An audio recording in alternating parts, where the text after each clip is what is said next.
നിനക്കു ഭവിക്കയില്ല, ഒരു ബാധയും കൂടാരത്തോടടുക്കയില്ല. ഒരു അനർത്ഥവും നിനക്കു ഭവിക്കയില്ല, ഒരു ബാധയും കൂടാരത്തോടടുക്കയില്ല. നീ അത്യുന്നതൻ മറവിലാണോ, നീ സർവശക്തൻ നിഴലിൻ കീഴോ. നീ അത്യുന്നതൻ മറവിലാണോ, നീ സർവശക്തൻ നിഴലിൻ കീഴോ. അന്നിൻ കൃഷ്ണമണി പോലെന്നും കാത്തിടും, ഉള്ള കയ്യിലെ വസ്തുവെപ്പോൾ സൂക്ഷിക്കും. അന്നിൻ കൃഷ്ണമണി പോലെന്നും കാത്തിടും, ഉള്ള കയ്യിലെ വസ്തുവെപ്പോൾ സൂക്ഷിക്കും.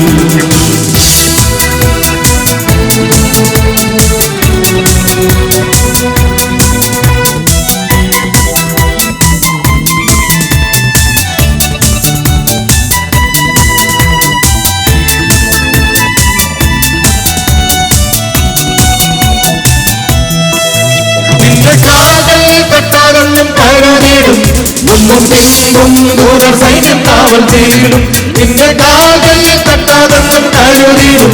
മുമ്പും പിന്നും ദൂതർ സൈന്യം കാവൽ ചെയ്തിടും. നീ വലത്തോട്ടോ ഇടത്തോട്ടോ തിരിഞ്ഞിടുമ്പോൾ വഴിയിലാകുന്നു എന്ന ശബ്ദം പിന്നിൽ കേട്ടിടും.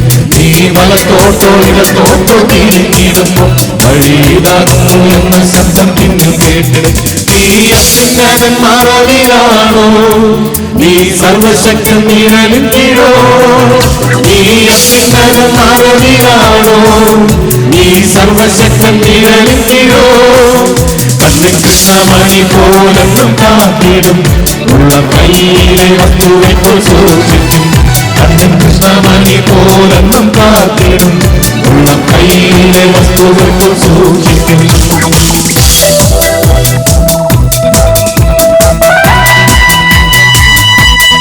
ഒരു ദോഷവും തട്ടാതെന്നും സൂക്ഷിക്കും. സർവശക്തനാം ഇമ്മാനുവേൽ എന്നുമുണ്ട്. യുദ്ധസൈന്യം എതിരായി പോരാടിടും, യഹോവ നിനക്കായി യുദ്ധം ചെയ്തിടും.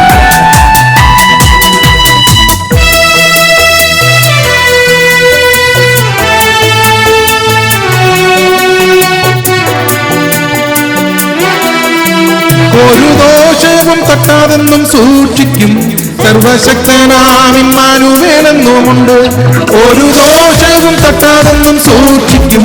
സർവശക്തനാം ഇമ്മാനുവേലെന്നുമുണ്ട്. യുദ്ധസൈന്യം എതിരായി പോരാടിടും, യഹോവ നിനക്കായി യുദ്ധം ചെയ്തിടും. യുദ്ധസൈന്യം എതിരായി പോരാടിടും, യഹോവ നിനക്കായി യുദ്ധം ചെയ്തിടും. നീ അത്യുന്നതൻ മറവിലാണോ, നീ സർവശക്തൻ നിഴലിൻ കീഴോ. നീ അത്യുന്നതൻ മറവിലാണോ, നീ സർവശക്തൻ നിഴലിൻ കീഴോ. കണ്ണിൻ കൃഷ്ണമണി പോലെന്നും കാത്തിടും, ഉള്ള കയ്യിലെ വസ്തുവെപ്പോൾ സൂക്ഷിക്കും. കണ്ണിൻ കൃഷ്ണമണി പോലെന്നും കാത്തിടും, ഉള്ള കയ്യിലെ വസ്തുവെപ്പോൾ സൂക്ഷിക്കും. നിന്റെ കാൽകളിൽ തട്ടാതെന്നും കരുതിടും, മുമ്പും പിൻപും ദൂതർ സൈന്യം കാവൽ ചെയ്തിടും. നിന്റെ കാൽകളിൽ തട്ടാതെന്നും കരുതിടും, മുമ്പും പിൻപും ദൂതർ സൈന്യം കാവൽ ചെയ്തിടും. നീ വലത്തോട്ടോ ഇടത്തോട്ടോ തിരിഞ്ഞിടുമ്പോൾ വഴിയിലാകുന്നു എന്ന ശബ്ദം പിന്നിൽ കേട്ടിടും. നീ വലത്തോട്ടോ ഇടത്തോട്ടോ തിരിഞ്ഞിടുമ്പോൾ വഴിയിലാകുന്നു എന്ന ശബ്ദം പിന്നിൽ കേട്ടിടും. നീ അത്യുന്നതൻ മറവിലാണോ, നീ സർവശക്തൻ നിഴലിൻ കീഴോ. നീ അത്യുന്നതൻ മറവിലാണോ, നീ സർവശക്തൻ നിഴലിൻ കീഴോ.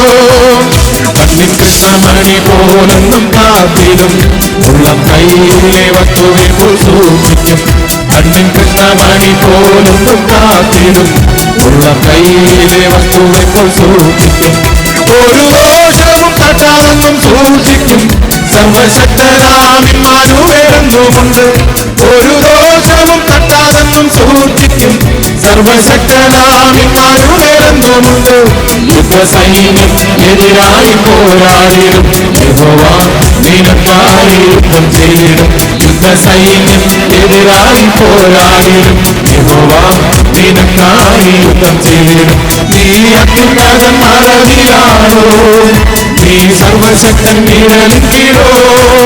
നീ അത്യുന്നതൻ മറവിലാണോ, നീ സർവശക്തൻ നിഴലിൻ കീഴോ. കണ്ണിൻ കൃഷ്ണമണിയോടിക്കുന്ന എല്ലാ ദൈവമക്കളും കരങ്ങളടിച്ച് ശക്തിയോടെ എല്ലാ കരങ്ങളും കണ്ണിൻ കൃഷ്ണമണി പോലെന്നും കാത്തിടും. ഉള്ള കയ്യിലെ വസ്തുവെപ്പോൾ സൂക്ഷിക്കും. ഒരു അനർത്ഥവും നിനക്കു ഭവിക്കയില്ല, ഒരു ബാധയും കൂടാരത്തോടടുക്കയില്ല. ഒരു അനർത്ഥവും നിനക്കു ഭവിക്കയില്ല, ഒരു ബാധയും കൂടാരത്തോടടുക്കയില്ല.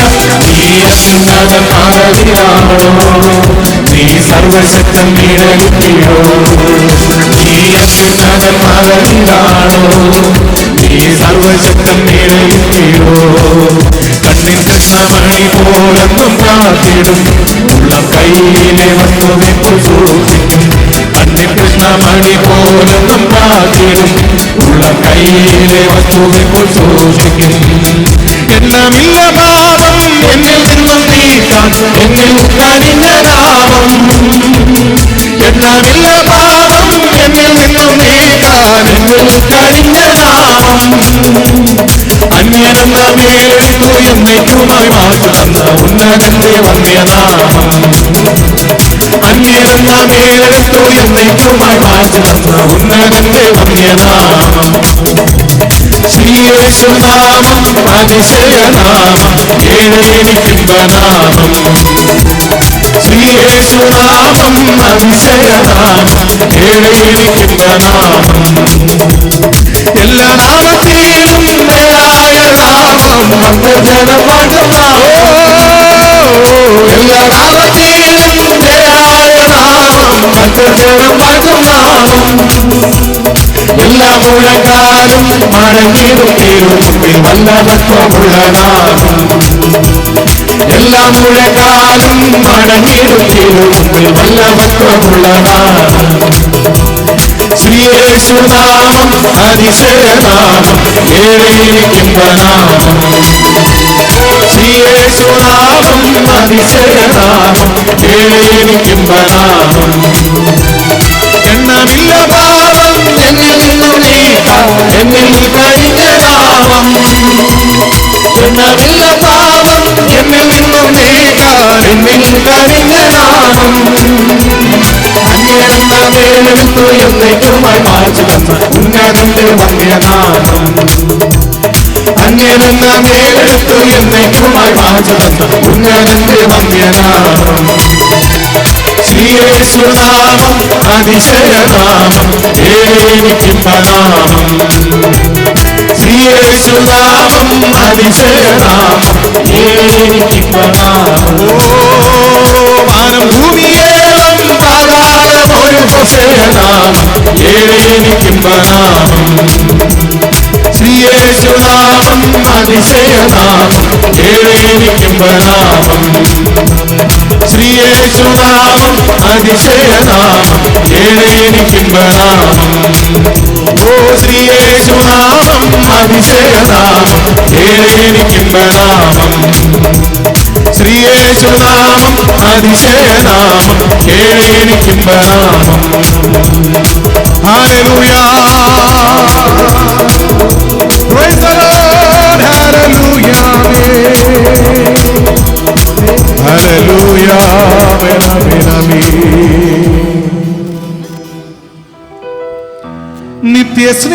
നിത്യസ്നേഹത്താൽ എന്നെ സ്നേഹിച്ചു. നിത്യസ്നേഹത്താൽ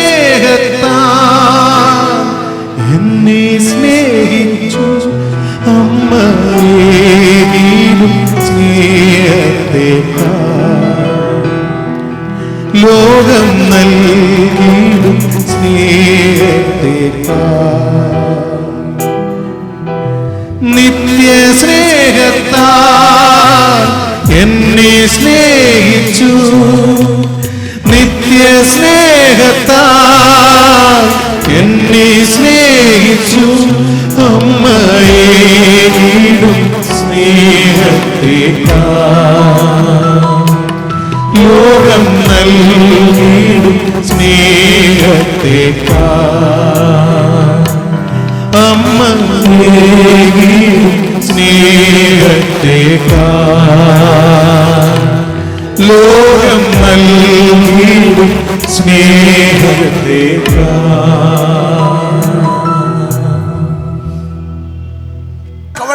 പരിശുദ്ധാത്മാവിന്റെ കൃപ പകരണമേ എന്ന് പ്രാർത്ഥിക്കുന്നു. ഇന്നത്തെ മീറ്റിങ്ങിനെ അനുഗ്രഹിക്കണമേ. കാലാവസ്ഥയൊക്കെ അനുകൂലമാക്കി തന്നതിനായിട്ട് സ്തോത്രം. എല്ലാം അവിടുത്തെ കരങ്ങളിലേക്ക് ഏൽപ്പിക്കുന്നു. എല്ലാ മഹത്വവും അവിടുത്തേക്ക് തരുന്നു. പ്രാർത്ഥന കേട്ടോണ്ട് സ്തോത്രം. യേശുവിന്റെ അതിവിശുദ്ധ നാമത്തിൽ തന്നെ ആമേൻ.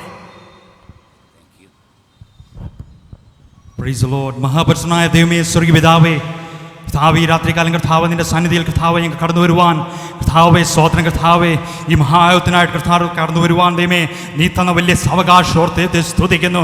കർത്താവേ, പിന്നെയും കർത്താവേ പാടുവാൻ പ്രാർത്ഥിക്കുവാൻ കർത്താവേ സ്തോത്രം. കർത്താവേ, നിന്റെ മക്കളെ കർത്താവേ നെടിയാക്കി തീർത്തല്ലോ. കർത്താവേ, ഈ രാത്രിയിൽ കർത്താവേ ദൈവത്തിൻ്റെ സാന്നിധ്യം വഴി ഇറങ്ങുവാൻ ദൈവമേ നെടിയാക്കി തീർക്കണമെന്ന് പ്രാർത്ഥിക്കുന്നു. കൂട്ടിക്കൊണ്ടിരിക്കുന്ന ഓരോ ജനങ്ങളെയും നിന്റെ കരങ്ങളിൽ ഏൽപ്പിക്കുന്നു. കർത്താവേ സ്തോത്രം. നിന്റെ നിത്യ സ്നേഹത്തെ കർത്താവേ ഈ രാത്രികാലം കർത്താവേ അവർ മനസ്സിലാക്കുവാൻ ദൈവമേ നെടിയാക്കി തീർക്കണമെന്ന് പ്രാർത്ഥിക്കുന്നു. നീ ജീവിക്കുന്ന ക്രിസ്തു എന്ന് കർത്താവേ രാത്രികാലം നീ അവർ മനസ്സിലാക്കുവാൻ ദൈവമേ നെടിയാക്കണമെന്ന് പ്രാർത്ഥിക്കുന്നു. കർത്താവേ, കുടിക്കുന്ന ഓരോ വ്യക്തിയെയും നിന്റെ കരങ്ങളിൽ ഏൽപ്പിക്കുന്നു. കർത്താവേ, നിന്റെ ദാസനെ നീ അനുഗ്രഹിക്കുമാറണമേ എന്ന് പ്രാർത്ഥിക്കുന്നു. നിന്റെ വചനത്തിൽ ആഴമുള്ള സംസാരിക്കുവാൻ നിന്റെ ദാസനെ നീ ഇടയാക്കി തീർക്കണമെന്ന് പ്രാർത്ഥിക്കുന്നു. കർത്താവേ, നീ ബലപ്പെടുന്നു. ദൈവമാകിയാതെ സ്തുതിക്കുന്നു. കർത്താവേ, നിന്റെ സാന്നിധ്യം അനുഭവിക്കുവാൻ കർത്താവ് നിന്റെ സ്നേഹം ഈ രാത്രികാലം അനുഭവിക്കുവാൻ നിന്റെ ശക്തി കർത്താവേ ദോഷങ്ങളിൽ കർത്താവെ പ്രയാസപ്പെടുന്നവർ കർത്താവേ നിന്റെ സ്നേഹം മനസ്സിലാക്കുന്നവരെ തിരുവാൻ ദൈവമേ ഇടയാക്കി തീർക്കണമെന്ന് പ്രാർത്ഥിക്കുന്നു. എല്ലാ മാനവും മഹത്വം അർപ്പിക്കുന്നു. കർത്താവേ, യേശുവിൽ അപേക്ഷിക്കുന്നു. കൃപ പിതാവേ. കർത്താവിൻ്റെ അത് പരിശുദ്ധ നാമം വാഴ്ത്തപ്പെടുമാറാകട്ടെ. ഇന്ന് രാത്രി മീറ്റിങ്ങിനെ സംബന്ധിക്കുന്ന എല്ലാ പ്രിയപ്പെട്ടവർക്കും കർത്താവായ യേശു ക്രിസ്തുവിൻ്റെ നാമത്തിലുള്ള സ്നേഹ വന്ദനത്തെയും സ്വാഗതത്തെയും അറിയിക്കുന്നു. ഇന്ന് രാത്രി ഇവിടെ ആധികാരികമായി ദൈവവചനം ശുശ്രൂഷിക്കുന്നത് പാസ്റ്റർ KJ തോമസ് കുമളി അവറുകളാണ്. കർത്താവിൻ്റെ ദാസൻ ഇവിടെ എത്തിച്ചേർന്നിട്ടുണ്ട്. ദൈവത്തിൻ്റെ വചനത്തിൽ നിന്നും ആധികാരികമായി ദൈവദാസൻ സംസാരിക്കുന്നതായിരിക്കും. എന്നാൽ പ്രാരംഭമായി നിങ്ങൾക്കെല്ലാവർക്കും അറിവുള്ളതും നിങ്ങളുടെ അബോധ മനസ്സിൽ മറഞ്ഞു കിടക്കുന്നതുമായ ഒരു സംഭവം ഓർപ്പിച്ചിട്ട് ഞാൻ ഇരിപ്പാൻ താല്പര്യപ്പെടുകയാണ്. BC 44 റോമൻ സാമ്രാജ്യത്തെ കിടുകിട വിറപ്പിച്ചുകൊണ്ട് റോമൻ സാമ്രാജ്യത്തിൻ്റെ ഒന്നാമത്തെ അധിപനായിരുന്നു ജൂലിയസ് കൈസർ. ജൂലിയസ് കൈസർ റോമൻ സാമ്രാജ്യം ഭരിച്ചുകൊണ്ടിരിക്കുമ്പോൾ തനിക്ക് ശത്രുക്കളുണ്ടായി. ഏതൊരു വ്യക്തിക്കും ശത്രുക്കൾ ഉണ്ടാകും, നമുക്കതറിയാം. ഇദ്ദേഹത്തിൻ്റെ ശത്രുക്കൾ ഇദ്ദേഹത്തെ വധിക്കാൻ പദ്ധതികൾ ഇണക്കി. ഒടുവിൽ ഈ ജൂലിയസ് കൈസറിന്റെ വിശ്വസ്ത ഭൃത്യനായിരുന്ന ബ്രൂട്ടസിനെ അവന്റെ ശത്രുക്കൾ കൈവശത്താക്കി. ജൂലിയസ് സീസർ നിയമനിർമ്മാണ സഭ കൂടുവാൻ തീരുമാനിച്ചിട്ട് സെനറ്റ് അംഗങ്ങൾക്ക് അത് വിളംബരം ചെയ്തു. ഇന്ന ദിവസം നിയമനിർമ്മാണ സഭ സെനറ്റ് ഹാളിൽ വെച്ച് കൂടുന്നതായിരിക്കും. അത് പ്രഖ്യാപിച്ച ശേഷം ഒരു ദിവസം ജൂലിയസ് കൈസർ എന്ന റോമൻ ചക്രവർത്തിയുടെ ഭാര്യ കൽപൂർണിയ ഒരു ദുസ്വപ്നം കണ്ടു. അവൾ കണ്ട സ്വപ്നം ഇതാ, തൻ്റെ പ്രിയപ്പെട്ട ഭർത്താവ് സെനറ്റ് ഹാളിൽ വെച്ച് നിയമനിർമ്മാണ സഭ നടക്കുമ്പോൾ രക്തം വാർന്നു മരിക്കുന്ന കാഴ്ചയാണ് അവൾ കിടക്കയിൽ കണ്ടത്. ഞെട്ടി ഉണർന്ന് ആമീൻ അവൾ തൻ്റെ ഭർത്താവിനെ തട്ടി ഉണർത്തി അദ്ദേഹത്തോട് ഇങ്ങനെ പറഞ്ഞു, അരുത് അരുത്, താങ്കൾ ഇപ്പോൾ നടത്തുവാൻ നിശ്ചയിച്ചിരിക്കുന്ന നിയമനിർമ്മാണ സഭ ഇപ്പോൾ നടത്തരുത്, അത് മാറ്റിവെക്കണം. ഇവൾ തൻ്റെ കണ്ട സ്വപ്നം തൻ്റെ ഭർത്താവിനോട് വിവരിച്ചു. ഭാര്യയുടെ നിർദ്ദേശപ്രകാരം ജൂലിയസ് കൈസർ വിളംബരം ചെയ്തു. നേരത്തെ പ്രഖ്യാപിച്ച ഡേറ്റിൽ നിയമനിർമ്മാണ സഭ നടത്തുന്നതായിരിക്കുകയില്ല, അടുത്ത തീയതി പുറകാലെ അറിയിക്കുന്നതായിരിക്കും. എന്നാൽ ശ്രദ്ധിക്കണമേ, നമുക്കെല്ലാവർക്കും ആ സംഭവം അറിയാവുന്നതാണ്. ഇദ്ദേഹത്തെ വധിക്കാൻ പദ്ധതിയിട്ട് ബ്രൂട്ടസിനെ വശത്താക്കി ശത്രുക്കൾ പദ്ധതി ഇണക്കിയിരിക്കുമ്പോൾ ഈ ബ്രൂട്ടസ് ചക്രവർത്തിയുടെ അടുക്കൽ ചെന്നിട്ട് ഇങ്ങനെ പറഞ്ഞു: അല്ലയോ തിരുമനസ്സേ, അടുത്ത നിയമനിർമ്മാണ സഭ എന്ന് കൂടണമെന്നുള്ളത് താങ്കളുടെ പ്രിയപ്പെട്ട ഭാര്യ സ്വപ്നം കണ്ട് പറയും. അന്നേരം ഡേറ്റ് നിശ്ചയിച്ചാൽ മതി, അന്നേരം തീയതി പ്രഖ്യാപിച്ചാൽ മതി എന്ന് ചക്രവർത്തിയെ കളിയാക്കിക്കൊണ്ട് പുച്ഛസ്വരത്തില് അദ്ദേഹം പറഞ്ഞു.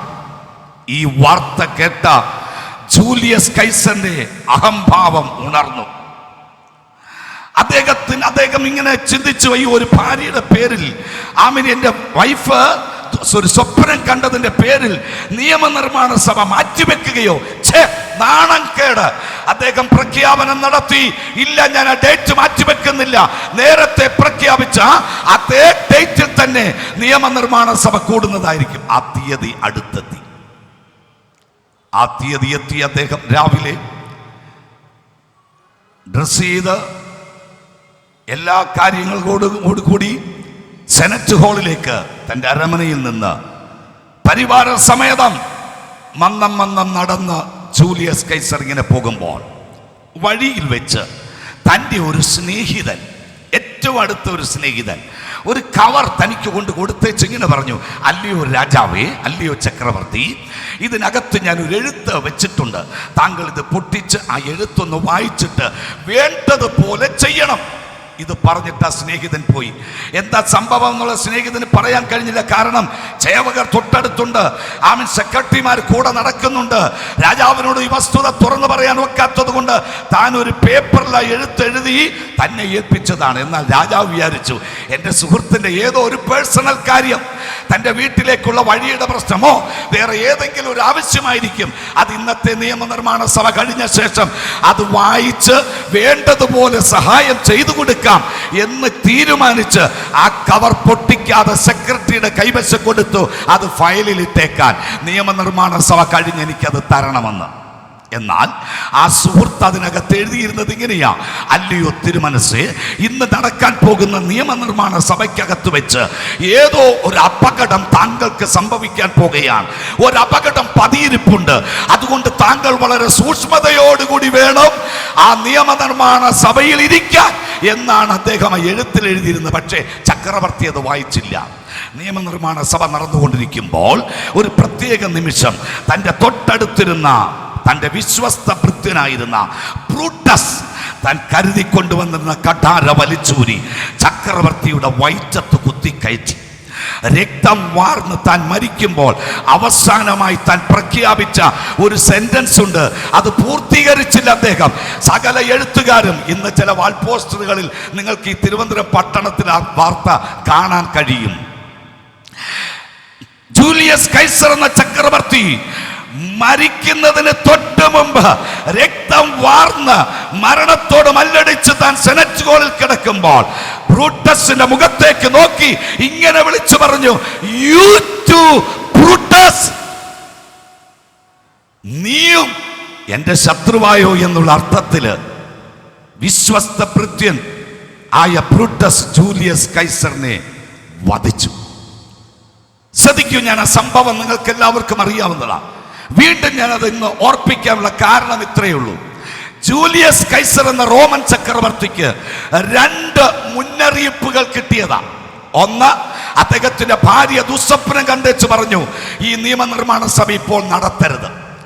2, അദ്ദേഹത്തിന്റെ അത് ഒരു സ്നേഹിതൻ വഴിയിൽ വെച്ച് ഒരു എഴുത്തു കൊടുത്തേച്ച് അതിൽ ഇങ്ങനെ എഴുതിയിരുന്നു: ഈ നിയമനിർമ്മാണ സഭയിൽ താങ്കൾ സൂക്ഷ്മതയോടുകൂടി വേണം ഇരിക്കാൻ. എന്നാൽ ആ മുന്നറിയിപ്പുകളെ അവഗണിച്ചുകൊണ്ട് മുൻപോട്ട് പോയ ജൂലിയസ് കൈസർക്ക് അപകടം പതിയിരുന്നെങ്കിൽ, അപകടം തന്നെ കടന്നു പിടിച്ചെങ്കിൽ, ഇന്ന് രാത്രി എന്നെ കേൾക്കുന്ന പ്രിയ സ്നേഹിത, ഈ തിരുവനന്തപുരം ദേശമേ, അനേകം മുന്നറിയിപ്പുകൾ നിറഞ്ഞതായ ഒരു പുസ്തകമാണ് എന്റെ കൈവശം ഇരിക്കുന്നത്. ഈ മുന്നറിയിപ്പുകളെ അവഗണിച്ചുകൊണ്ട് നീ ഒട്ടും മുൻപോട്ട് പോകരുത്. പോയാൽ അപകടം നിശ്ചയമാ. കരമുയർത്തി ഒരു ഹല്ലേലൂയ പറയാം. ഇന്ന് രാത്രി ഇതിനകത്തുള്ള മുന്നറിയിപ്പുകൾ എനിക്ക് സംസാരിക്കാൻ സമയമില്ല. ആമീൻ. ഒരു ഇൻട്രൊഡക്ഷൻ മാത്രം ഞാൻ തന്നു എന്നേ ഉള്ളൂ. എനിക്ക് പിന്നാലെ കർത്താവിൻ്റെ ദാസൻ പാസ്റ്റർ KJ തോമസ് ആമീൻ ആമീൻ ആ ദൈവത്തിൻ്റെ വചനത്തിൽ നിന്ന് ആ മുന്നറിയിപ്പുകൾ ഇന്ന് രാത്രി നമ്മോട് അറിയിക്കും. പ്രാർത്ഥനയോടെ നമുക്ക് ദൈവസന്നിധിയിലായിരിക്കാം. കർത്താവിൻ്റെ ദാസനെ അതിനായി ക്ഷണിക്കുന്നു. കർത്താവും രക്ഷിതാവുമായ യേശുവിൻ്റെ വന്യപരിശുദ്ധ നാമം വാഴ്ത്തപ്പെടുമാറാകട്ടെ. രാത്രിയിൽ അധ്യക്ഷനായിരിക്കുന്ന പ്രൗഢഗംഭീരമായ ഒരു ആമുഖ സന്ദേശത്തിലൂടെ ഇന്ന് രാത്രി വേദിയെ സമ്പുഷ്ടമാക്കിയ അനുഗ്രഹീതനായ കർത്താവിൻ്റെ ദാസൻ പാസ്റ്റർ MA വർഗീസ് അവർകൾ, മറ്റ് ഇന്ന് രാത്രി ഇവിടെ സന്നിഹിതരായിരിക്കുന്ന ബഹുമാന്യരും ആദരണീയരുമായ കർത്താവിൻ്റെ ദാസന്മാർ, ഈ രാത്രി യോഗത്തിൽ വന്ന് സംബന്ധിക്കുന്ന മാതാപിതാക്കൾ, സഹോദരി സഹോദരന്മാർ, പ്രിയപ്പെട്ട കുഞ്ഞുങ്ങൾ, ആത്മപ്രചോദനങ്ങളായ അർത്ഥസമ്പുഷ്ടങ്ങളായ അനുഗ്രഹിക്കപ്പെട്ട ഗാനങ്ങൾ നമുക്ക് വേണ്ടി ആലപിക്കുന്ന എൻ്റെ സ്നേഹിതരും സഹപ്രവർത്തകരുമായ സഹോദരങ്ങൾ, വിശേഷാൽ ക്രിസ്തുവിൽ ഞാൻ ഏറെ ബഹുമാനിക്കുകയും സ്നേഹിക്കുകയും ചെയ്യുന്ന അനുഗ്രഹിക്കപ്പെട്ട ഒരു കർത്താവിൻ്റെ ദാസനാണ് ഇന്ന് രാത്രി ഈ ഉച്ചഭാഷണിയുടെ ശബ്ദ സംവിധാനം ഇവിടെ ക്രമീകരിക്കുന്ന പീറ്റർ പാസ്റ്റർ. അദ്ദേഹത്തെ ഓർത്ത ദൈവത്തിന് സ്തോത്രം ചെയ്യും. യേശുവിൻ്റെ നാമത്തിൽ ആ മാന്യ കർത്തൃദാസനോടും ഞാൻ യേശുവിൻ്റെ നാമത്തിൽ നന്ദി പറയുകയും ചെയ്യും. ചരിത്രത്തിൻ്റെ ത്വരിതഗതിയിലുള്ള ഗമനത്തിന് പ്രപഞ്ചം മുഖസാക്ഷിയാകുന്നു. ഭൂതകാല യവനികയ്ക്കുള്ളിലെ വർഗീയവും മതാധിഷ്ഠിതവുമായ നങ്കൂരങ്ങൾക്കൊക്കെ ഉലച്ചിൽ സംഭവിച്ചു കഴിഞ്ഞു. ഇതിഹാസ പ്രസിദ്ധങ്ങളായ നാഗരികതകൾ പ്രാഗൽഭവിക്കുകയും വീണ്ടും മണ്ണിനടിയിലേക്ക് തിരോധാനപ്പെടുകയും ചെയ്യുന്നു. യുദ്ധങ്ങൾ പ്രഖ്യാപിക്കപ്പെടുന്നു. പോരിൻ്റെ ക്രന്ഥനങ്ങൾ അടർക്കളത്തിൽ മുഴങ്ങുന്നു. മാറിക്കൊണ്ടിരിക്കുന്ന കാലം പലതിനെയും പുതിയ ആവരണങ്ങൾ അണിയിച്ച് രംഗത്തിറക്കുന്നു. തത്വസംഹിതകളും പ്രത്യയ ശാസ്ത്രങ്ങളും കാലത്തിനൊത്ത പുത്തൻ കുപ്പായങ്ങൾ അണിയുന്നു. ആക്രമവും കൊള്ളയും കൊള്ളിവെപ്പും കൊലപാതകങ്ങളും കരിംചന്തയും ഇന്നത്തെ മനുഷ്യൻ്റെ മുഖമുദ്രയായി മാറിയിരിക്കുന്നു. ആത്മഹത്യകൾ വർദ്ധിക്കുന്നു. മനോരോഗികളുടെ എണ്ണം പെരുകുന്നു. കൊലപാതകങ്ങളുടെ എണ്ണം ഗണ്യാതീതമായി വർദ്ധിച്ചുകൊണ്ടിരിക്കുന്നു. മദ്യത്തിനും മയക്കുമരുന്നിനും ലഹരി പദാർത്ഥങ്ങൾക്കും അടിമകളായി സുബോധം നഷ്ടപ്പെട്ട ഒരു തലമുറ. ആഗോള സാമ്പത്തിക മാന്ദ്യം, ആഗോള താപനം തുടങ്ങിയ ഗുരുതരമായ പ്രശ്നങ്ങളുടെ നൂലാമാലയ്ക്കകത്തുപെട്ട് മനുഷ്യനിവിടെ വീർപ്പുമുട്ടിക്കൊണ്ടിരിക്കുകയാണ്. കരുത്തുറ്റ ഭരണാധികാരികൾ എന്ന് നാം ഓമന പേർ ചൊല്ലി വിളിക്കുന്ന ഭരണസാരഥികൾക്ക് പോലും അവരവർ ഭരിക്കുന്ന രാജ്യത്തിൻ്റെ ഭരണസുരാചക്രം എങ്ങനെ തിരിക്കണമെന്നറിയാൻ കഴിയാതെ ആകാംക്ഷയുടെ മുൾമുനയിലാണ്. ചുരുക്കി പറഞ്ഞാൽ, ചിന്തിക്കുന്ന സകല മനുഷ്യനും മനസ്സിലാക്കുന്ന ഒരു പരമാർത്ഥമുണ്ട്. അത് മനുഷ്യന്റെ ഭാവി ആശാവഹമല്ല എന്ന യാഥാർത്ഥ്യമാണ്. മനുഷ്യഭാവിക്കു മുകളിൽ അനിശ്ചിതത്വത്തിന്റെ കാർമേക പടലങ്ങൾ ഉരുണ്ടുകൂടി നാളെയുടെ നീളയിൽ ഇവിടെ എന്തു സംഭവിക്കും എന്ന് തിരിച്ചറിയാൻ കഴിയാതെ ലോകത്തിലുള്ള മുഴുവൻ മനുഷ്യരും നിർജീവന്മാരായി മാറിക്കൊണ്ടിരിക്കുമ്പോൾ ആനുകാലിക സംഭവങ്ങളെ കണ്ടുകൊണ്ട് അകത്തൂറിച്ചിരിക്കുന്ന ഒരു കൂട്ടർ ഇന്ന് ഈ മണ്ണിൽ ജീവിച്ചിരിപ്പുണ്ട്. അവരാണ് ദൈവകൃപ പ്രാപിച്ച ദൈവത്തിന്റെ മക്കൾ. എത്ര പേർക്ക് ഇന്ന് രാത്രി ആ ഉറപ്പുണ്ട്? ആ ഉറപ്പുള്ളവർ പരസ്യ സ്ഥലത്തിരുന്ന് അവരുടെ കരമുയർത്തി ശക്തിയോടെ കർത്താവിന് സ്തോത്രം ചെയ്യുക. നമ്മുടെ കരങ്ങളിൽ പടർന്നെത്തുന്ന വർത്തമാന പത്രങ്ങൾ നാം കുലങ്കക്ഷമായി വായിക്കുന്നു. നമ്മുടെ സ്വീകരണ മുറിയിലിരിക്കുന്ന ദൃശ്യമാധ്യമങ്ങൾ, ശ്രവ്യമാധ്യമങ്ങൾ നാം കാണുന്നു, കേൾക്കുന്നു. ആനുകാലിക സംഭവങ്ങളെ ബൈബിൾ വീക്ഷണത്തിൽ വിചിന്തനം ചെയ്യുന്ന ഒരു വേദ പഠിതാവിനെ സംബന്ധിച്ചിടത്തോളം ഈ രാത്രി നിരാശ ലവലേശമില്ല. പ്രത്യുത നിരാശ പ്രത്യാശയ്ക്ക് വഴിമാറുകയാണ്. ഏതാണ് പ്രത്യാശ? ആകാശ മേഘത്തെ തേരാക്കി തന്റെ തിരുസഭയെ ചേർക്കാൻ യേശു മടങ്ങി വരുന്നു. അമേരിക്ക കണ്ടുപിടിച്ചത് കൊളംബസാണ്. കൊളംബസും സഹയാത്രികരും യാത്ര ചെയ്ത ആ സമുദ്രം ആയിരക്കണക്കിന്, പതിനായിരക്കണക്കിന് വിനോദസഞ്ചാരികളുടെ വികാരകേന്ദ്രമായിരുന്നു. ആ സമുദ്രത്തിനപ്പുറത്ത് വല്ലതുമുണ്ടോന്നറിയാൻ നൂറുകണക്കിന് യാത്രക്കാർ യാത്ര ചെയ്തിട്ടുണ്ട്. പക്ഷേ അനന്തമായ ആ സമുദ്രത്തിനപ്പുറത്ത് ഒന്നും തന്നെ കണ്ടെത്താൻ അവരെ കൊണ്ട് കഴിഞ്ഞിട്ടില്ല. നിരാശരായ ആ യാത്രക്കാര് പാതി വഴിക്ക് യാത്ര മതിയാക്കി തിരിച്ചു വന്നു. എന്നിട്ട് സ്പെയിനിലെ രാജാവിന് റിപ്പോർട്ട് കൊടുത്തു. ആ റിപ്പോർട്ട് ഇപ്രകാരമായിരുന്നു: രാജാവേ, ഈ സമുദ്രത്തിനപ്പുറത്ത് ഒന്നുമില്ല. അതുകൊണ്ട് മണ്ടൻ രാജാവ് ആ സമുദ്രത്തിൽ ഒരു ബോർഡ് എഴുതി വെപ്പിച്ചു. അതിപ്രകാരമായിരുന്നു: ഈ സമുദ്രത്തിനപ്പുറത്ത് ഒന്നുമില്ല. ഇത് വായിച്ചിട്ടാണ് കൊളംബസും സഹയാത്രികരും യാത്ര ആരംഭിച്ചത്. മാസങ്ങൾ നീണ്ട യാത്ര, ഒരു കര കാണാനില്ല. കൊണ്ടുവന്ന ആഹാര സാധനങ്ങൾ മുഴുവൻ തീർന്നു തുടങ്ങി. ഉടനെ കൊളംബസിനോടൊരുമിച്ച് യാത്ര ചെയ്യുന്ന സഹയാത്രികർ ഒരു ദിവസം അദ്ദേഹത്തിന്റെ അടുക്കൽ വന്നിട്ട് ഇങ്ങനെ പറഞ്ഞു: സാറേ, യാത്ര തുടങ്ങിയിട്ട് മാസങ്ങളായി, ഒരു കരയോ കാണാനില്ല.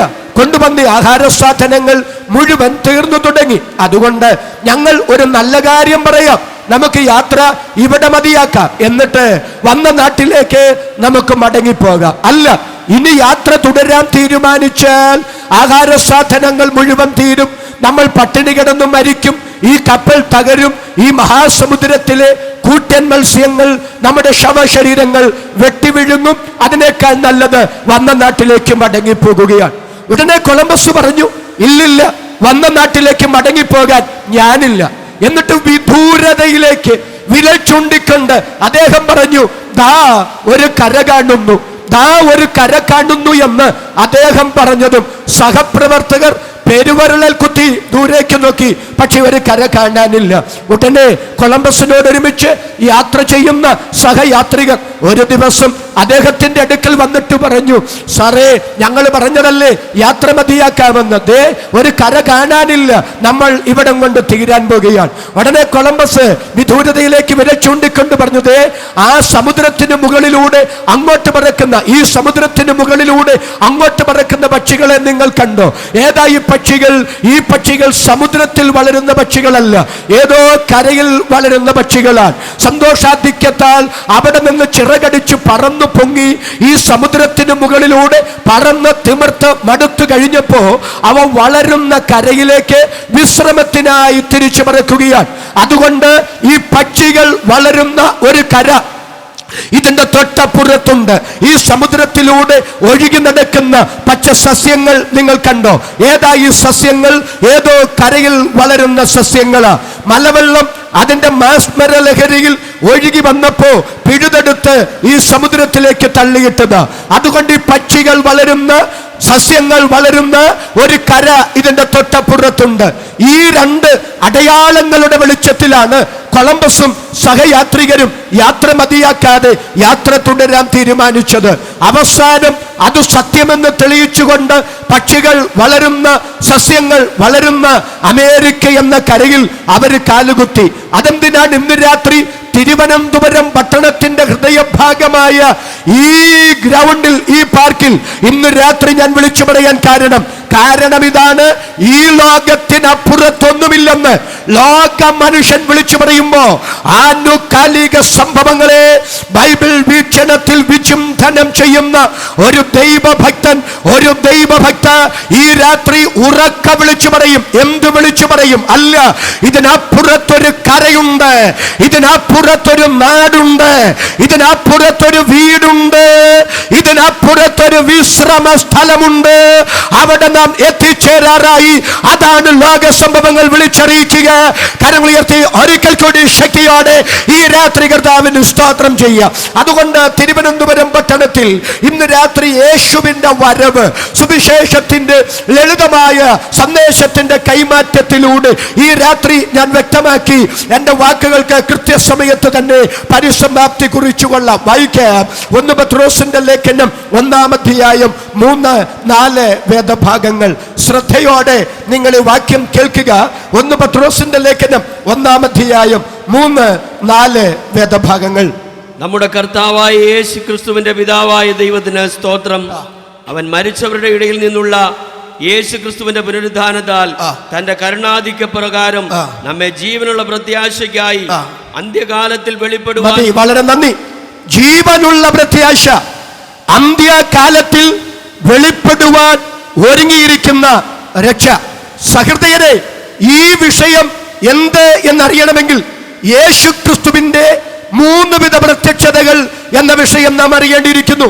ശാന്തമായി സമയം കിട്ടുന്നത് പോലെ ആ വിഷയം നിങ്ങളുടെ മുമ്പിൽ ഞാൻ അവതരിപ്പിക്കാം. എന്താണ് യേശുവിന്റെ ത്രിവിധ പ്രത്യക്ഷതകൾ? ഒന്നാമത്തെ പ്രത്യക്ഷത എബ്രായ ലേഖനം 9-ാം അധ്യായം 24, 26, 28 വാക്യങ്ങളിൽ ആ 3 വിധ പ്രത്യക്ഷതകൾ രേഖപ്പെടുത്തിയിട്ടുണ്ട്. ഒന്നാമത്തെ പ്രത്യക്ഷത പരിശുദ്ധാത്മാവ് ഇങ്ങനെ രേഖപ്പെടുത്തിയിരിക്കുന്നു: യേശു ക്രിസ്തു ഒരിക്കൽ പ്രത്യക്ഷൻ ആയി. യേശു ഒരിക്കൽ പ്രത്യക്ഷനായി എന്ന പദപ്രയോഗം ഒരു ഭൂതകാല ക്രിയയാണ്. അത് ഒരു കഴിഞ്ഞകാല സംഭവമാണ്. യേശുവിന്റെ ഒരിക്കലായി നടന്ന പ്രത്യക്ഷത ഒരു ഭൂതകാല ക്രിയയെങ്കിൽ, കഴിഞ്ഞകാല സംഭവമെങ്കിൽ ഏതാണ് ആ പ്രത്യക്ഷത? ഇന്നേക്ക് 2015 കൊല്ലങ്ങൾക്ക് മുമ്പ് ഈ ബ്രഹ്മാണ്ഡ ഘടാകത്തിന്റെ ഉടയവനും സൃഷ്ടാവും കാരണഭൂതനും നിയന്ത്രണാധാവുമായ കർത്താവായ യേശു ക്രിസ്തു ഒരു ജഡ ശരീരത്തിൽ ഈ മണ്ണിൽ വെളിപ്പെട്ടതിനെ സംബന്ധിച്ച് തിരുവെഴുത്ത് വ്യക്തമാക്കുന്നു. യേശു ഒരിക്കൽ ഇവിടെ പ്രത്യക്ഷൻ ആയി.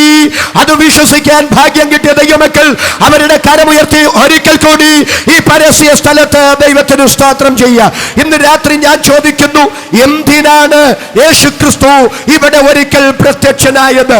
അതിന് ബൈബിൾ പറയുന്ന മറുപടി ശ്രദ്ധിക്കുക.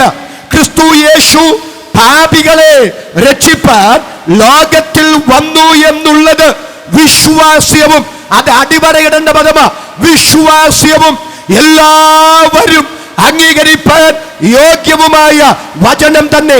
ഈ ഗാന്ധി പാർക്കിൽ നിന്നുകൊണ്ട് ഇന്ന് രാത്രി ഞാൻ വിളിച്ചു പറയട്ടെ, സഹൃദയരെ, ചരിത്രം അനേകം മഹാരഥന്മാരെ നമുക്ക് സംഭാവന ചെയ്തിട്ടുണ്ട്. അവരൊക്കെ ആദരിക്കത്തക്കവരാണ്, അവരൊക്കെ ബഹുമാനിക്കാൻ യോഗ്യരാണ്.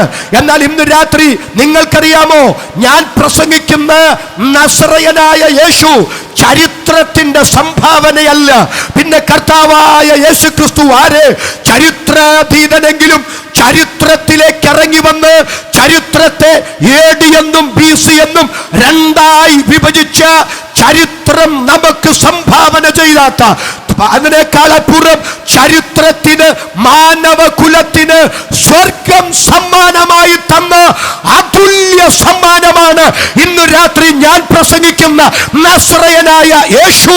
ഇന്ന് രാത്രി എത്ര പേര് അത് വിശ്വസിക്കുന്നു? കരമുയർത്തി ഒരിക്കൽ കൂടി ശക്തിയോടെ ഈ രാത്രി കർത്താവിന് സ്തോത്രം ചെയ്യാം. ഒന്നുകൂടെ ഞാൻ പറയട്ടെ, യേശു ചരിത്രത്തിന്റെ സംഭാവനയല്ല, ചരിത്രത്തിനു ദൈവം കൊടുത്ത, സ്വർഗം കൊടുത്ത അതുല്യമായ സംഭാവനയാണ് ഈ രാത്രി നാം ആരാധിക്കുന്ന, ഞാൻ പ്രസംഗിക്കുന്ന നസ്രയനായ യേശു.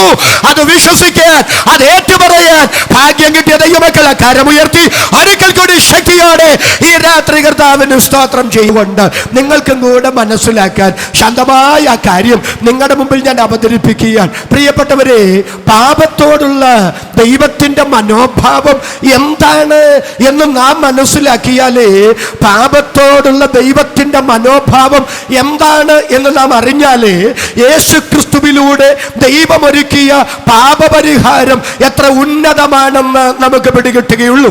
പാപത്തോടുള്ള ദൈവത്തിന്റെ മനോഭാവം എന്താണ്? അതും വാദപ്രതിവാദ രൂപേണ ഇന്ന് രാത്രി മണിക്കൂറുകൾ നിന്ന് പറയേണ്ടത്, പക്ഷെ ഞാൻ വിശകലനത്തിന് മുതിരുന്നില്ല. എന്നാൽ വേദപുസ്തകത്തിൽ നിന്ന് ഒരു വാക്യം നിങ്ങളുടെ ശ്രദ്ധയിലേക്ക് ഞാൻ കൊണ്ടുവരികയാണ്. പാപത്തോടുള്ള ദൈവത്തിന്റെ മനോഭാവം എന്താണെന്നറിയാൻ യിരെമ്യാ പ്രവാചകന്റെ പുസ്തകം 17-ാം അധ്യായം 1-ാമത്തെ വാക്യം വീട്ടിൽ ചെന്ന് നോക്കുക. അവിടെ ഇങ്ങനെ രേഖപ്പെടുത്തിയിരിക്കുന്നു: മനുഷ്യന്റെ പാപം ഇരുമ്പഴുത്താണി കൊണ്ടും വജ്രമുന കൊണ്ടും എഴുതി വച്ചിരിക്കുന്നു. മനുഷ്യന്റെ പാപം ഇരുമ്പഴുത്തടി കൊണ്ടും വജ്രമുന കൊണ്ടും എഴുതി വച്ചിരിക്കുന്നു എന്ന് പറഞ്ഞാൽ അതിന്റെ അർത്ഥം ഉട്ടയതമ്പുരാൻ എവിടെയെങ്കിലും മനുഷ്യന്റെ പാപം ഇരുമ്പഴുത്താണി കൊണ്ടും വജ്രമുന കൊണ്ടും എഴുതി വച്ചിരിക്കുന്നു എന്നല്ല അർത്ഥം. പിന്നെ പാപത്തോടുള്ള ദൈവത്തിന്റെ മനോഭാവം എന്താണ് എന്ന് നാം തിരിച്ചറിയാൻ പരിശുദ്ധാത്മാവ് ഉപയോഗിച്ചിരിക്കുന്ന ഒരു ഭാഷ പദപ്രയോഗമാണ് ഇരുമ്പഴുത്താണി വജ്രമുന. ആകട്ടെ, ഇരുമ്പഴുത്താണി കൊണ്ട് എഴുതിയാൽ വജ്രമുന കൊണ്ട് എഴുതിയാൽ എന്താണ് ഗുണം? ചരിത്രത്തിൽ നിന്ന് ഒരു തെളിവ് തരുമ്പോ നിങ്ങൾക്കത് മനസ്സിലാകും. യെശയ്യാ പ്രവാചകന്റെ പുസ്തകം 20-ാം അധ്യായം 1-ാമത്തെ വാക്യത്തിൽ ഇങ്ങനെ ഒരു വാക്യമുണ്ട്. അശൂർ രാജാവായ സാർഗോൺ, അതായത് അശൂർ എന്ന രാജ്യത്തെ സാർഗോൺ എന്ന രാജാവ് ഭരിച്ചിരുന്നു. പക്ഷേ വേദപുസ്തകത്തിൽ അല്ലാതെ ലോക ചരിത്രത്തിലോ അശൂർ രാജാക്കന്മാരുടെ ചരിത്രത്തിലോ അങ്ങനെ ഒരു രാജാവ് ജീവിച്ചിരുന്നതായി, അശൂരിനെ ഭരിച്ചിരുന്നതായി യാതൊരു തെളിവും ഉണ്ടായിരുന്നില്ല. അതുകൊണ്ട് വേദപുസ്തകത്തിന്റെ ദൈവനിശ്വാസീയതയെ എതിർക്കുന്ന പ്രഭാഷകരും വിജ്ഞാനകോശത്തിന്റെ എഴുത്തുകാരും എന്തിനേറെ പറയുന്നു, എൻസൈക്ലോപീഡിയ ബ്രിട്ടാനിക്ക പോലും വേദപുസ്തകത്തിൽ തെറ്റില്ല എന്ന് പറയുന്നത് ചുമ്മാതാണ്.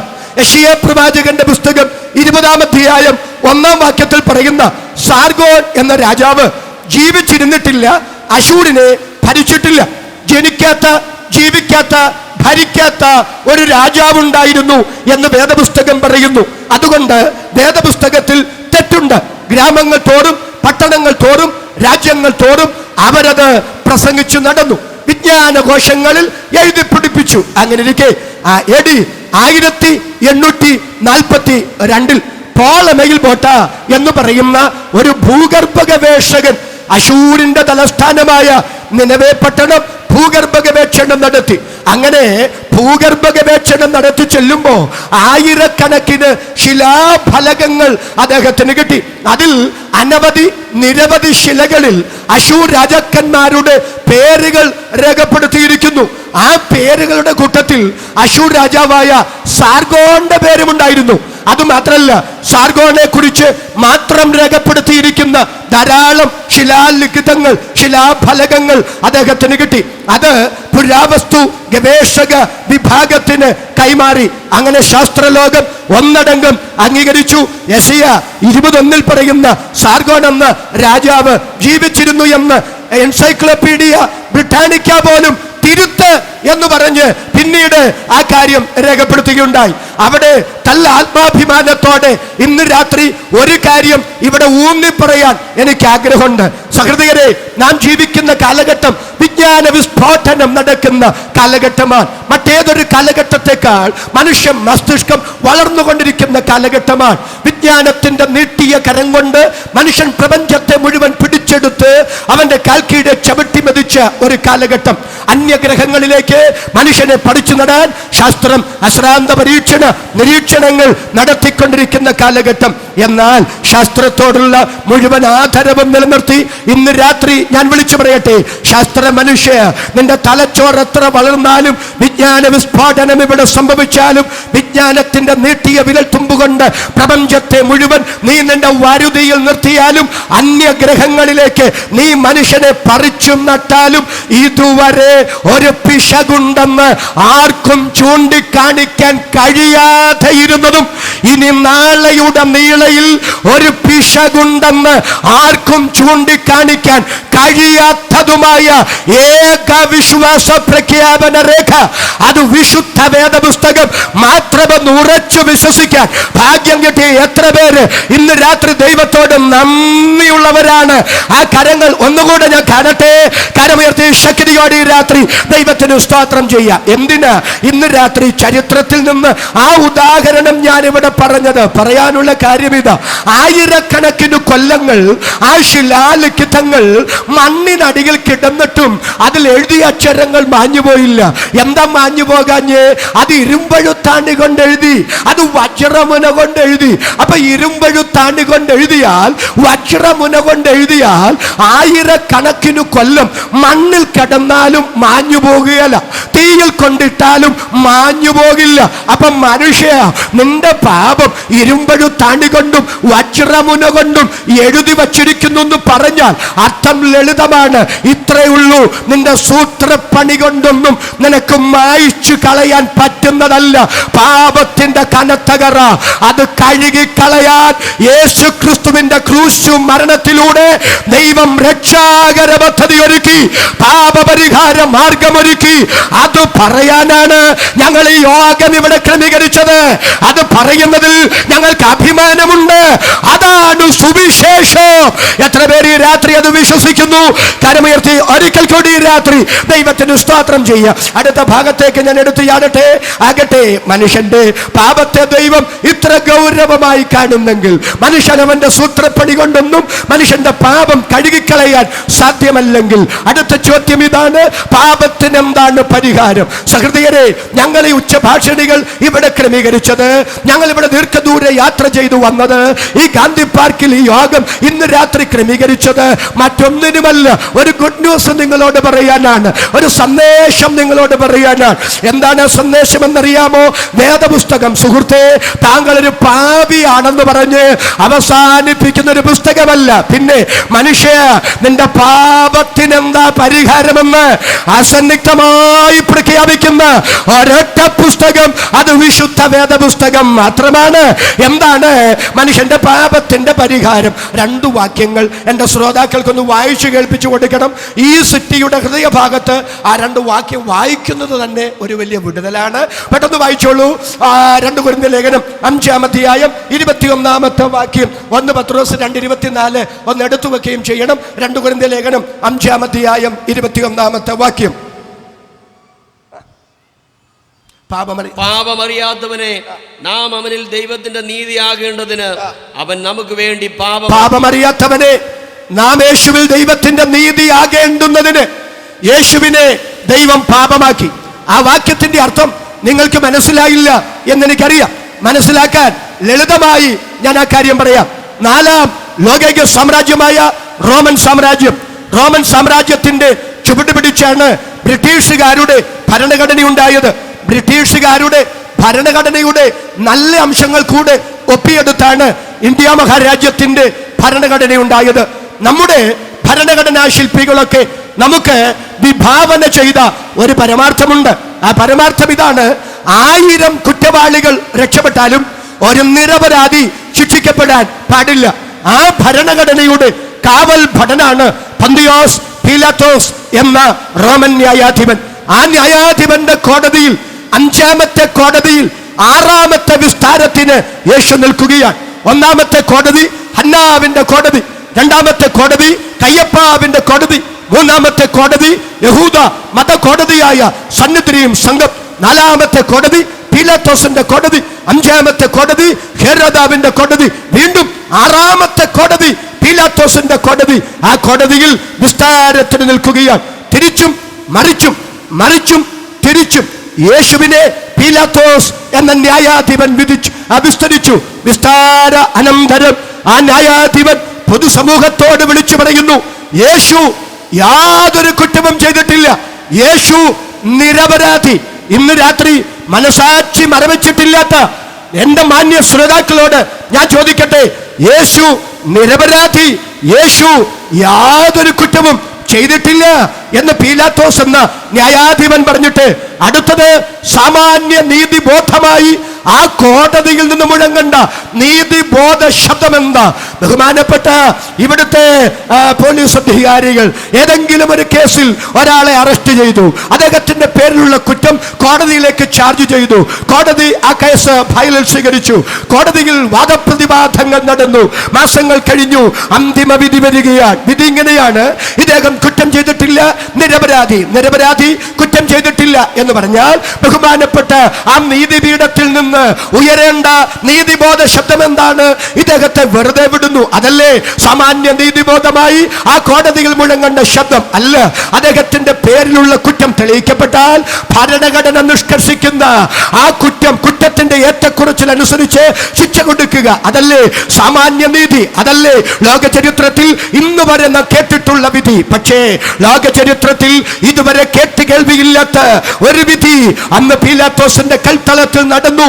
ആ ന്യായാധിപൻ അസന്നിഗ്ധമായി പൊതുസമൂഹത്തോട് വിളിച്ചു പറയുന്നു, യേശു നിരപരാധി, യേശു യാതൊരു കുറ്റവും ചെയ്തിട്ടില്ല. ഇന്ന് രാത്രി ഞാൻ ചോദിക്കുന്നു, പിന്നെന്തുകൊണ്ട് സുഹൃത്തുക്കളെ യേശു നിരപരാധി എന്ന് പറഞ്ഞിട്ട്, യേശു കുറ്റം ചെയ്തിട്ടില്ല എന്ന് പറഞ്ഞിട്ട് പീലാത്തോസ് എന്ന ന്യായാധിപൻ യേശുവിനെ വെറുതെ വിടാതെ യേശുവിനെ ക്രൂശിക്കാൻ വിട്ടുകൊടുത്തു? അതിന്റെ മർമ്മം ഇന്ന് രാത്രി തിരുവനന്തപുരം പട്ടണമറിയണം. ഏതാണ് ആ മർമ്മം?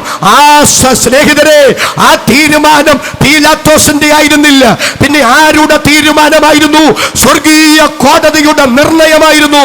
ഏതാണ് ആ നിർണയം? പാപമറിയാത്ത യേശുവിനെ സുഹൃത്തെ എനിക്കും നിങ്ങൾക്കും പകരം പാപമാക്കിക്കൊണ്ട്, പാപിയായ മനുഷ്യ നിനക്ക് ദൈവമൊരുക്കിയ പാപപരിഹാര മാർഗമാണ് യേശുവിന്റെ ക്രൂശ് എന്ന് ഇന്ന് രാത്രി പറയുന്നതിൽ ഞങ്ങൾക്ക് അഭിമാനമുണ്ട്.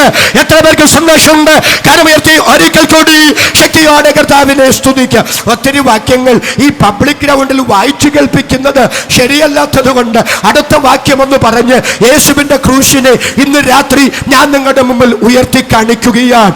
ആ 1 പത്രോസിന്റെ ലേഖനം 2-ാം അധ്യായം 24-ാമത്തെ വാക്യമാണ്. നാം പാപം സംബന്ധിച്ച് മരിച്ച് നീതിക്ക് ജീവിക്കേണ്ടുന്നതിന് യേശു തന്റെ ശരീരത്തിൽ നമ്മുടെ പാപങ്ങളെ ചുമന്നു ക്രൂശിന്മേൽ കയറി. യേശു ക്രിസ്തുവിന്റെ അടിപ്പിണരാൽ നിങ്ങൾക്ക് സൗഖ്യം വന്നുമിരിക്കുന്നു. ഇന്ന് രാത്രി നിങ്ങൾ എന്റെ കൂടെ അല്പസമയം പീലാത്തോസിന്റെ കൽത്തറയുടെ മുമ്പിൽ എടുത്തു പരിചയപ്പെടുത്തുകയാണ്. തലയിൽ മുൾക്കിരീടം ചൂടപ്പെട്ടവനായി, കണ്ണ് കെട്ടി തള്ളപ്പെട്ടവനായി, മുഖത്തെ താടി രോമങ്ങൾ നാണയത്തൊട്ടുകൊണ്ട് പിടിതെടുക്കപ്പെട്ടവനായി, മുഖത്ത് കാർക്കിച്ച് തുപ്പലേൽക്കപ്പെട്ടവനായി എന്റെ രക്ഷിതാവ് നിൽക്കുന്നു. പീലാത്തോസിന്റെ കൽത്തളത്തിൽ 2 ഇരുമ്പ് തൂണുകൾ. ആ ഇരുമ്പ് തൂണുകളുടെ നടുവിൽ റാ പോലെ യേശുവിനെ വളച്ചു നിർത്തി 2 പടയാളികൾ, ഒരാൾ ഇപ്പുറവും ഒരാൾ അപ്പുറവുമായി നിൽക്കുന്നു. അവരുടെ ഈ ഓരോരുത്തരുടെയും കയ്യിൽ ഓരോ ചാട്ടവാർ. ആ ചാട്ടവാർ ഉണങ്ങിയ കുതിരയുടെ തോല് കൊണ്ടുള്ള ചാട്ടവാറാണ്. ആ ചാട്ടവാറിൽ ചെറിയ ഈയക്കൊളുത്തുകളും എല്ലിൻ കഷണങ്ങളും മനുഷ്യാസ്ഥികളും ഘടിപ്പിച്ചിരിക്കുന്നു. റാ പോലെ വളഞ്ഞു നിൽക്കുന്ന യേശുവിന്റെ പുറത്തെ ലക്ഷ്യമാക്കി പടയാളികളിൽ ഒരാൾ ആ ചാട്ടവാർ എറിയുമ്പോൾ ഈയക്കൊളുത്തുകളും എല്ലിൻ കഷണങ്ങളും മനുഷ്യാസ്ഥികളും അസ്ത്രം കണക്കെ ആ പച്ച മാംസത്തിലേക്ക് ആഴ്ന്നിറങ്ങി. പടയാളി ആ ചാട്ടവാർ മുകളിലേക്ക് പൊക്കുകയായിരുന്നില്ല, പൃഷ്ഠഭാഗത്തെ ലക്ഷ്യമാക്കി ആ ചാട്ടവാർ താഴേക്ക് വലിക്കുകയായിരുന്നു. യേശു ക്രിസ്തുവിന്റെ ആ പുറത്തെ മാംസത്തെ നെടുനീളത്തിൽ കീറി മറിച്ച് ആ ചാട്ടവാർ പൃഷ്ഠഭാഗത്തെത്തിയപ്പോൾ പടയാളി ആ ചാട്ടവാർ വലിച്ചു പറിച്ചു പൊക്കിയെടുത്തു. പല പ്രാവശ്യത്തെ അടി. വേദപണ്ഡിതന്മാരുടെ അഭിപ്രായത്തിൽ 39 പ്രാവശ്യം അങ്ങനെ അടിച്ചെന്നാണ്. 39 പ്രാവശ്യത്തെ അടി കഴിഞ്ഞപ്പോൾ യേശുവിന്റെ പുറത്തേക്ക് ഇന്ന് രാത്രി നിങ്ങൾ സൂക്ഷിച്ചു നോക്കൂ. ആ പുറത്തെ മാംസമെല്ലാം പല സൈഡിലേക്ക് കീറി തൂങ്ങി മറിഞ്ഞു കിടക്കുകയാണ്. ആ കീറി തൂങ്ങി മറിഞ്ഞു കിടക്കുന്ന മാംസത്തിന്റെ വിടവുകളിലേക്ക് ഇന്ന് രാത്രി സൂക്ഷിച്ചു നോക്കിയാൽ ഉറവ ഊറി ഒഴുകി വരുന്നത് പോലെ ഒഴുകി വരുന്ന പരിശുദ്ധ രക്തം കാണാം. ആ രക്തം അവസാനം വന്ന് തളം കെട്ടിക്കിടുന്നത് പീലാത്തോസിന്റെ കൽത്തളത്തിന്റെ അകത്താണ്. ഇന്ന് രാത്രി ഈ പബ്ലിക് ഗ്രൗണ്ടിൽ ഞാൻ വിളിച്ചു പറയട്ടെ, കർത്താവായ യേശു ക്രിസ്തുവിന്റെ ഉരുതും അറിയപ്പെട്ട മാംസത്തിന്റെ വിടവുകളിലൂടെ ഒലിച്ചിറങ്ങി പീലാത്തോസിന്റെ കൽത്തളത്തിന്റെ അകത്ത് തളം കെട്ടിക്കിടന്ന ആ രക്തത്തിനൊരു പ്രത്യേകതയുണ്ട്. വേദപുസ്തകം പറയുന്നു, അവന്റെ അടിപ്പിണരാൽ നിങ്ങൾക്ക് സൗഖ്യം വന്നിരിക്കുന്നു. ആ രക്തത്തിന്റെ അകത്താണ് നമ്മുടെ രോഗശാന്തി തമ്പുരാൻ ഒളിപ്പിച്ചു വച്ചിരിക്കുന്നതെങ്കിൽ എന്തുകൊണ്ട് ഇന്ന് രാത്രി ഈ ഗ്രൗണ്ടിന്റെ അകത്ത് യേശുക്രിസ്തുവിന്റെ രക്തത്താൽ, യേശുക്രിസ്തുവിന്റെ നാമത്താൽ ഒരത്ഭുത രോഗശാന്തി സംഭവിച്ചു കൂടാ? എത്ര പേര് ഇന്ന് രാത്രി അത് വിശ്വസിക്കുന്നു? കരമുയർത്തി ഒരിക്കൽ കൂടി ശക്തിയോടെ കർത്താവിന് സ്തോത്രം ചെയ്യുക. മാന്യ സ്നേഹിതരെ, സഹൃദയരായ ശ്രോതാക്കളെ, ഇന്ന് രാത്രി ഒരു കാര്യം സ്നേഹത്തോടെ ഞാൻ വിളിച്ചു പറഞ്ഞോട്ടെ. ചില രോഗങ്ങളുടെ ഒക്കെ കാരണം പ്രകൃതിയുടെ പ്രതിഭാസത്തിനുണ്ടാകുന്ന വ്യതിയാനമാണ്. മഴ പെയ്താൽ നമുക്ക് പനി പിടിക്കും, അല്ലേ? അത് പ്രകൃതിയുടെ വ്യവസ്ഥയാണ്. കാലാവസ്ഥയുടെ വ്യതിയാനം അനുസരിച്ച് നമ്മുടെ ശരീരത്തിന് രോഗം പിടിപെടും. അതിന് ചികിത്സിച്ചേ പറ്റൂ. ചികിത്സ നല്ല കാര്യമാണ്. പക്ഷെ ഇന്ന് രാത്രി നിങ്ങൾ അറിയണേ, നമ്മുടെ ശരീരത്തിൽ നാം അനുഭവിക്കുന്ന എല്ലാ രോഗങ്ങളും നിന്റെ പ്രതിരോധ ശേഷി കുറവ് കൊണ്ട് മാത്രമാകണമെന്നില്ല. പ്രകൃതിയുടെ പ്രതിഭാസത്തിന് ഉണ്ടാകുന്ന വ്യതിയാനങ്ങൾ നിമിത്തം കൊണ്ട് മാത്രമാകണമെന്നില്ല. നിന്റെ ശരീരത്തിൽ നീ അനുഭവിക്കുന്ന രോഗം, നിന്റെ ശരീരത്തിൽ നീ അനുഭവിക്കുന്ന ചില രോഗങ്ങളുടെ പിന്നിൽ സമയത്തിനു മുമ്പേ ദൈവം നിനക്ക് തന്ന ആയുസ് തികയുന്നതിന് മുമ്പേ മണ്ണിൽ നിന്ന് നിന്നെ പറഞ്ഞയക്കാൻ നിനക്കെതിരെ വ്യാപരിക്കുന്ന രോഗത്തിന്റെ ആത്മാവാണ്, മരണത്തിന്റെ കെണികളാണ്. ചില രോഗത്തിന്റെ പിന്നിൽ വ്യാപരിക്കുന്നത് സാമ്പത്തികമായി നിന്നെ തകർക്കാനുള്ള പൈശാചിക വ്യാപാരമാണ്. ചില രോഗങ്ങളുടെ പിന്നിൽ വ്യാപരിക്കുന്നത് നിന്റെ ഭാവിയെ തടയാൻ, നിന്നെ തീരാ കിടപ്പിലാക്കി കളയാൻ, നിന്റെ തൊഴിൽ മേഖലകളെ തകർത്ത് കളയാൻ, നിന്റെ ബിസിനസിനെ പൂട്ടിക്കെട്ടിക്കാൻ നിനക്കെതിരെ വ്യാപരിക്കുന്ന നിന്റെ ഭൗതിക കണ്ണുകൊണ്ട് നിനക്ക് കാണാൻ കഴിയാത്ത പൈശാചിക വ്യാപാരമാണ്. എന്നാൽ ഇന്ന് രാത്രി ഞാൻ പറയാം, നിനക്കുള്ളതെല്ലാം വിറ്റ് ചികിത്സിച്ചാലും ആ രോഗം സൗഖ്യമാകില്ല. എന്നാൽ ഇന്ന് രാത്രി ഒരു കാശും നിങ്ങൾ ചിലവഴിക്കണ്ട, ആരുടെയും കൈ നിങ്ങളുടെ തലയിൽ വരണ്ട. ഞാൻ യേശുവിന്റെ നാമം ഉച്ചരിക്കുന്ന ഈ നിമിഷം, യേശു ക്രിസ്തുവിന്റെ പവിത്ര രക്തം ഇന്ന് രാത്രി ഈ ഗ്രൗണ്ടിൽ ഞാൻ വിളിച്ചു പറയുന്ന സമയം, യേശു ക്രിസ്തുവിന്റെ അടിപ്പിണരാലുള്ള അത്ഭുത രോഗശാന്തി ഇന്ന് രാത്രി സഹോദര സഹോദരി നിന്റെ ശരീരത്തിൽ ഇറങ്ങട്ടെ. നിന്റെ ശരീരത്തിൽ ഇന്ന് രാത്രി നീ അനുഭവിക്കുന്ന രോഗം പൈശാചിക പീഡ നിമിത്തമാണെങ്കിൽ, നിന്റെ ഭൗതിക കണ്ണുകൊണ്ടോ മെഡിക്കൽ സയൻസിന്റെ വാക്സിന് ഭേദമാക്കാൻ കഴിയാത്ത, എക്സ്റേക്കും സ്കാനിങ്ങിനും ടെസ്റ്റിനും കണ്ടുപിടിക്കാൻ കഴിയാത്ത ഏതെങ്കിലും നിന്റെ ശരീരത്തിൽ കുടിയിരിക്കുന്ന രോഗാത്മാവുണ്ടെങ്കിൽ, ഇന്ന് രാത്രി യേശു ക്രിസ്തുവിന്റെ നാമത്തിൽ, യേശു ക്രിസ്തുവിന്റെ രക്തത്താൽ ആ രോഗാത്മാക്കൾ ഇതിന്റെ അകത്ത് വിട്ടുമാറാൻ ആത്മാവിൽ ഞങ്ങൾ ഒരുമിച്ച് കൽപ്പിക്കുന്നു. എത്ര പേർ ഈ രാത്രി വിശ്വസിക്കുന്നു?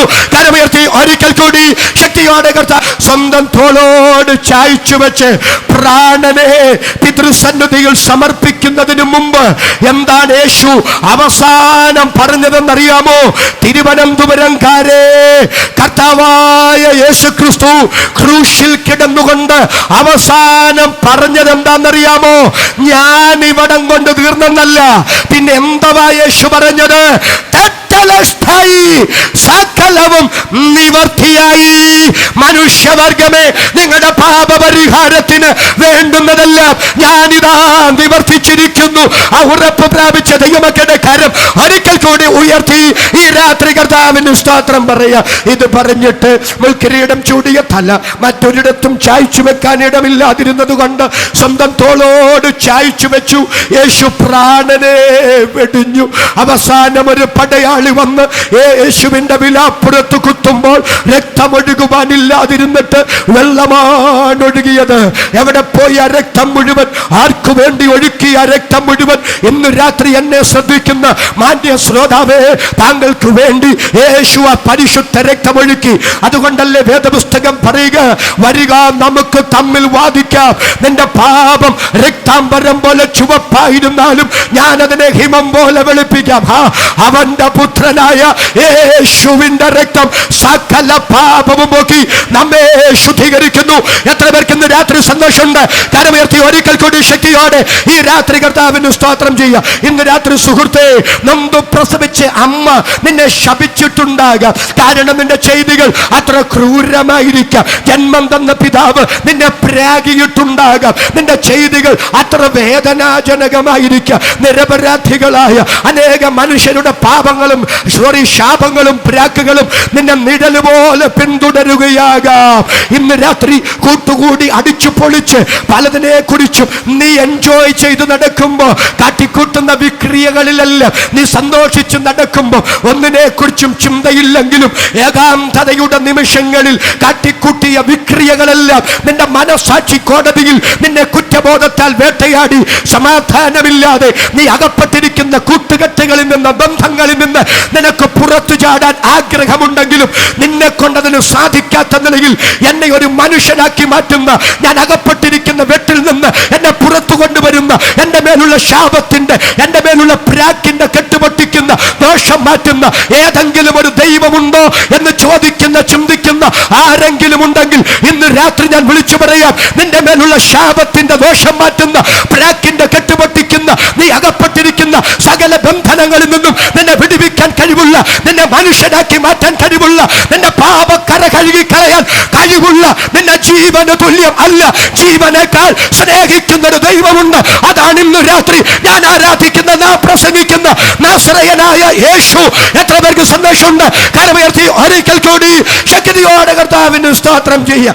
എന്തിന് ഈ പട്ടണത്തിൽ നിന്ന് ഇത്ര സന്തോഷത്തോടെ, ലജ്ജ കൂടാതെ ഞാൻ യേശുവിനെ പ്രസംഗിക്കുക? മറുപടി പറയാം, എന്നെയും എന്റെ കുടുംബത്തെയും ഈ നിലയിലാക്കിയത് യേശുവാണ്. യേശുവിനെ അറിഞ്ഞില്ലായിരുന്നെങ്കിൽ ഏതെങ്കിലും ജയിലിൽ കിടന്നേനെ.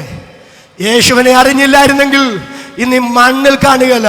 സുവിശേഷ യോഗത്തിൽ ഞാൻ യേശുവിനെ പറയും, ഞാൻ സുവിശേഷം പറയും. എന്താ അതിന്റെ കാരണം എന്നറിയാമോ? മഹാമദ്യപാനിയായ ഒരപ്പന്റെ മകനായ കുമ്മളി സഖ്യപർവ്വതത്തിന്റെ കൊടുമുടി ഹൈറേഞ്ച്, അന്ന് ആനയും വന്യമൃഗങ്ങൾ സ്വൈര്യവിഹാരം നടത്തുന്ന സമയം, ഏറുമാടം കെട്ടി ഞങ്ങളുടെ പിതാക്കന്മാരൊക്കെ പാർക്കുന്ന സമയം, വാറ്റുചാരായം ധാരാളം സ്വന്തമായി വാറ്റിക്കുടിക്കുന്ന സമയം, എൻ്റെ കുഞ്ഞുപ്രായം മുതൽ ഞാൻ കണ്ടിട്ടുള്ളത് ക്രൂരനായ ഒരു പിതാവിനെയാണ്. മദ്യപിച്ച് മതോമുദ്ധനായി എൻ്റെ മാതാവിനെ ഉപദ്രവിക്കുന്ന, പല പ്രാവശ്യം ആത്മഹത്യക്ക് ഒരുമ്പെട്ട ഒരമ്മ. 5-6 മാസം അമ്മയുടെ വീട്ടിൽ, ഞങ്ങൾ പപ്പായുടെ ചേട്ടന്റെ വീട്ടിൽ, പേരപ്പന്റെ വീട്ടിൽ അങ്ങനെ വളർന്നു. കരിമ്പിൻകാട്ടിൽ, അന്ന് അവിടെ മുഴുവൻ കരിമ്പാണ്. കരിമ്പിൻകാട്ടിൽ എത്രയോ ദിവസങ്ങൾ ഞങ്ങളെ കൊണ്ട് അമ്മ പോയി കിടന്നിട്ടുണ്ട്. എൻ്റെ പിതാവ് അമ്മയുടെ വീട്ടിൽ ചെന്ന് എൻ്റെ അമ്മയുടെ മാതാപിതാക്കളെ ഉപദ്രവിച്ചിട്ടുണ്ട്. പക്ഷെ നിങ്ങൾക്കറിയാമോ, എൻ്റെ അപ്പനോട് ആരും സുവിശേഷം പറയുമായിരുന്നില്ല. കാരണം ആ നാട്ടിലെ ഒരു പേടി സ്വപ്നമായിരുന്നു എൻ്റെ അപ്പൻ. എൻ്റെ വീട്ടിൽ അടിയുണ്ടായാൽ അയൽപക്കംകാരും ഓടി വരികയില്ലായിരുന്നു.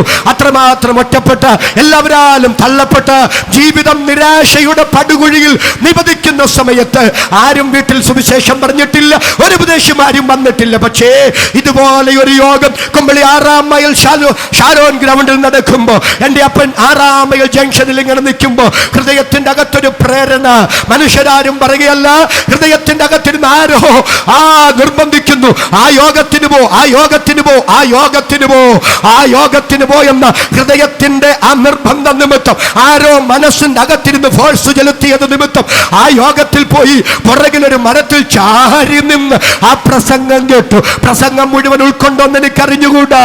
പക്ഷേ ആ സുവിശേഷ യോഗത്തിന്റെ അവസാനത്തിൽ യേശുവിനെ രക്ഷിതാവായി സ്വീകരിക്കാൻ ആരുണ്ടെന്ന് ചോദിച്ചപ്പോൾ 2 കരങ്ങളും ഉയർത്തി നിറകണ്ണുകളോടെ മുൻപോട്ട് ചെന്നു.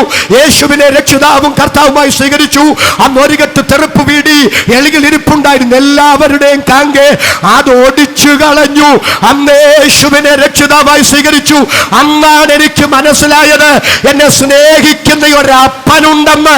ഇന്ന് രാത്രി ഞാൻ പറയാം, ആ യേശു എന്നിൽ വന്നില്ലായിരുന്നെങ്കിൽ, ആ യേശു എന്റെ വീട്ടിൽ വന്നില്ലായിരുന്നെങ്കിൽ, ആ യേശു എന്റെ പിതാവിനെ തേടി വന്നില്ലായിരുന്നെങ്കിൽ, ഒരു ഉപദേശിമാരും ഞങ്ങളുടെ വീട്ടിൽ വന്നതല്ല, ആരും ഞങ്ങളോട് സുവിശേഷം പറഞ്ഞതല്ല, സുവിശേഷത്തിന്റെ നോട്ടീസ് ആരും ഞങ്ങൾക്ക് തന്നില്ല, പബ്ലിസിറ്റി ഞങ്ങളിൽ എത്തിയില്ല.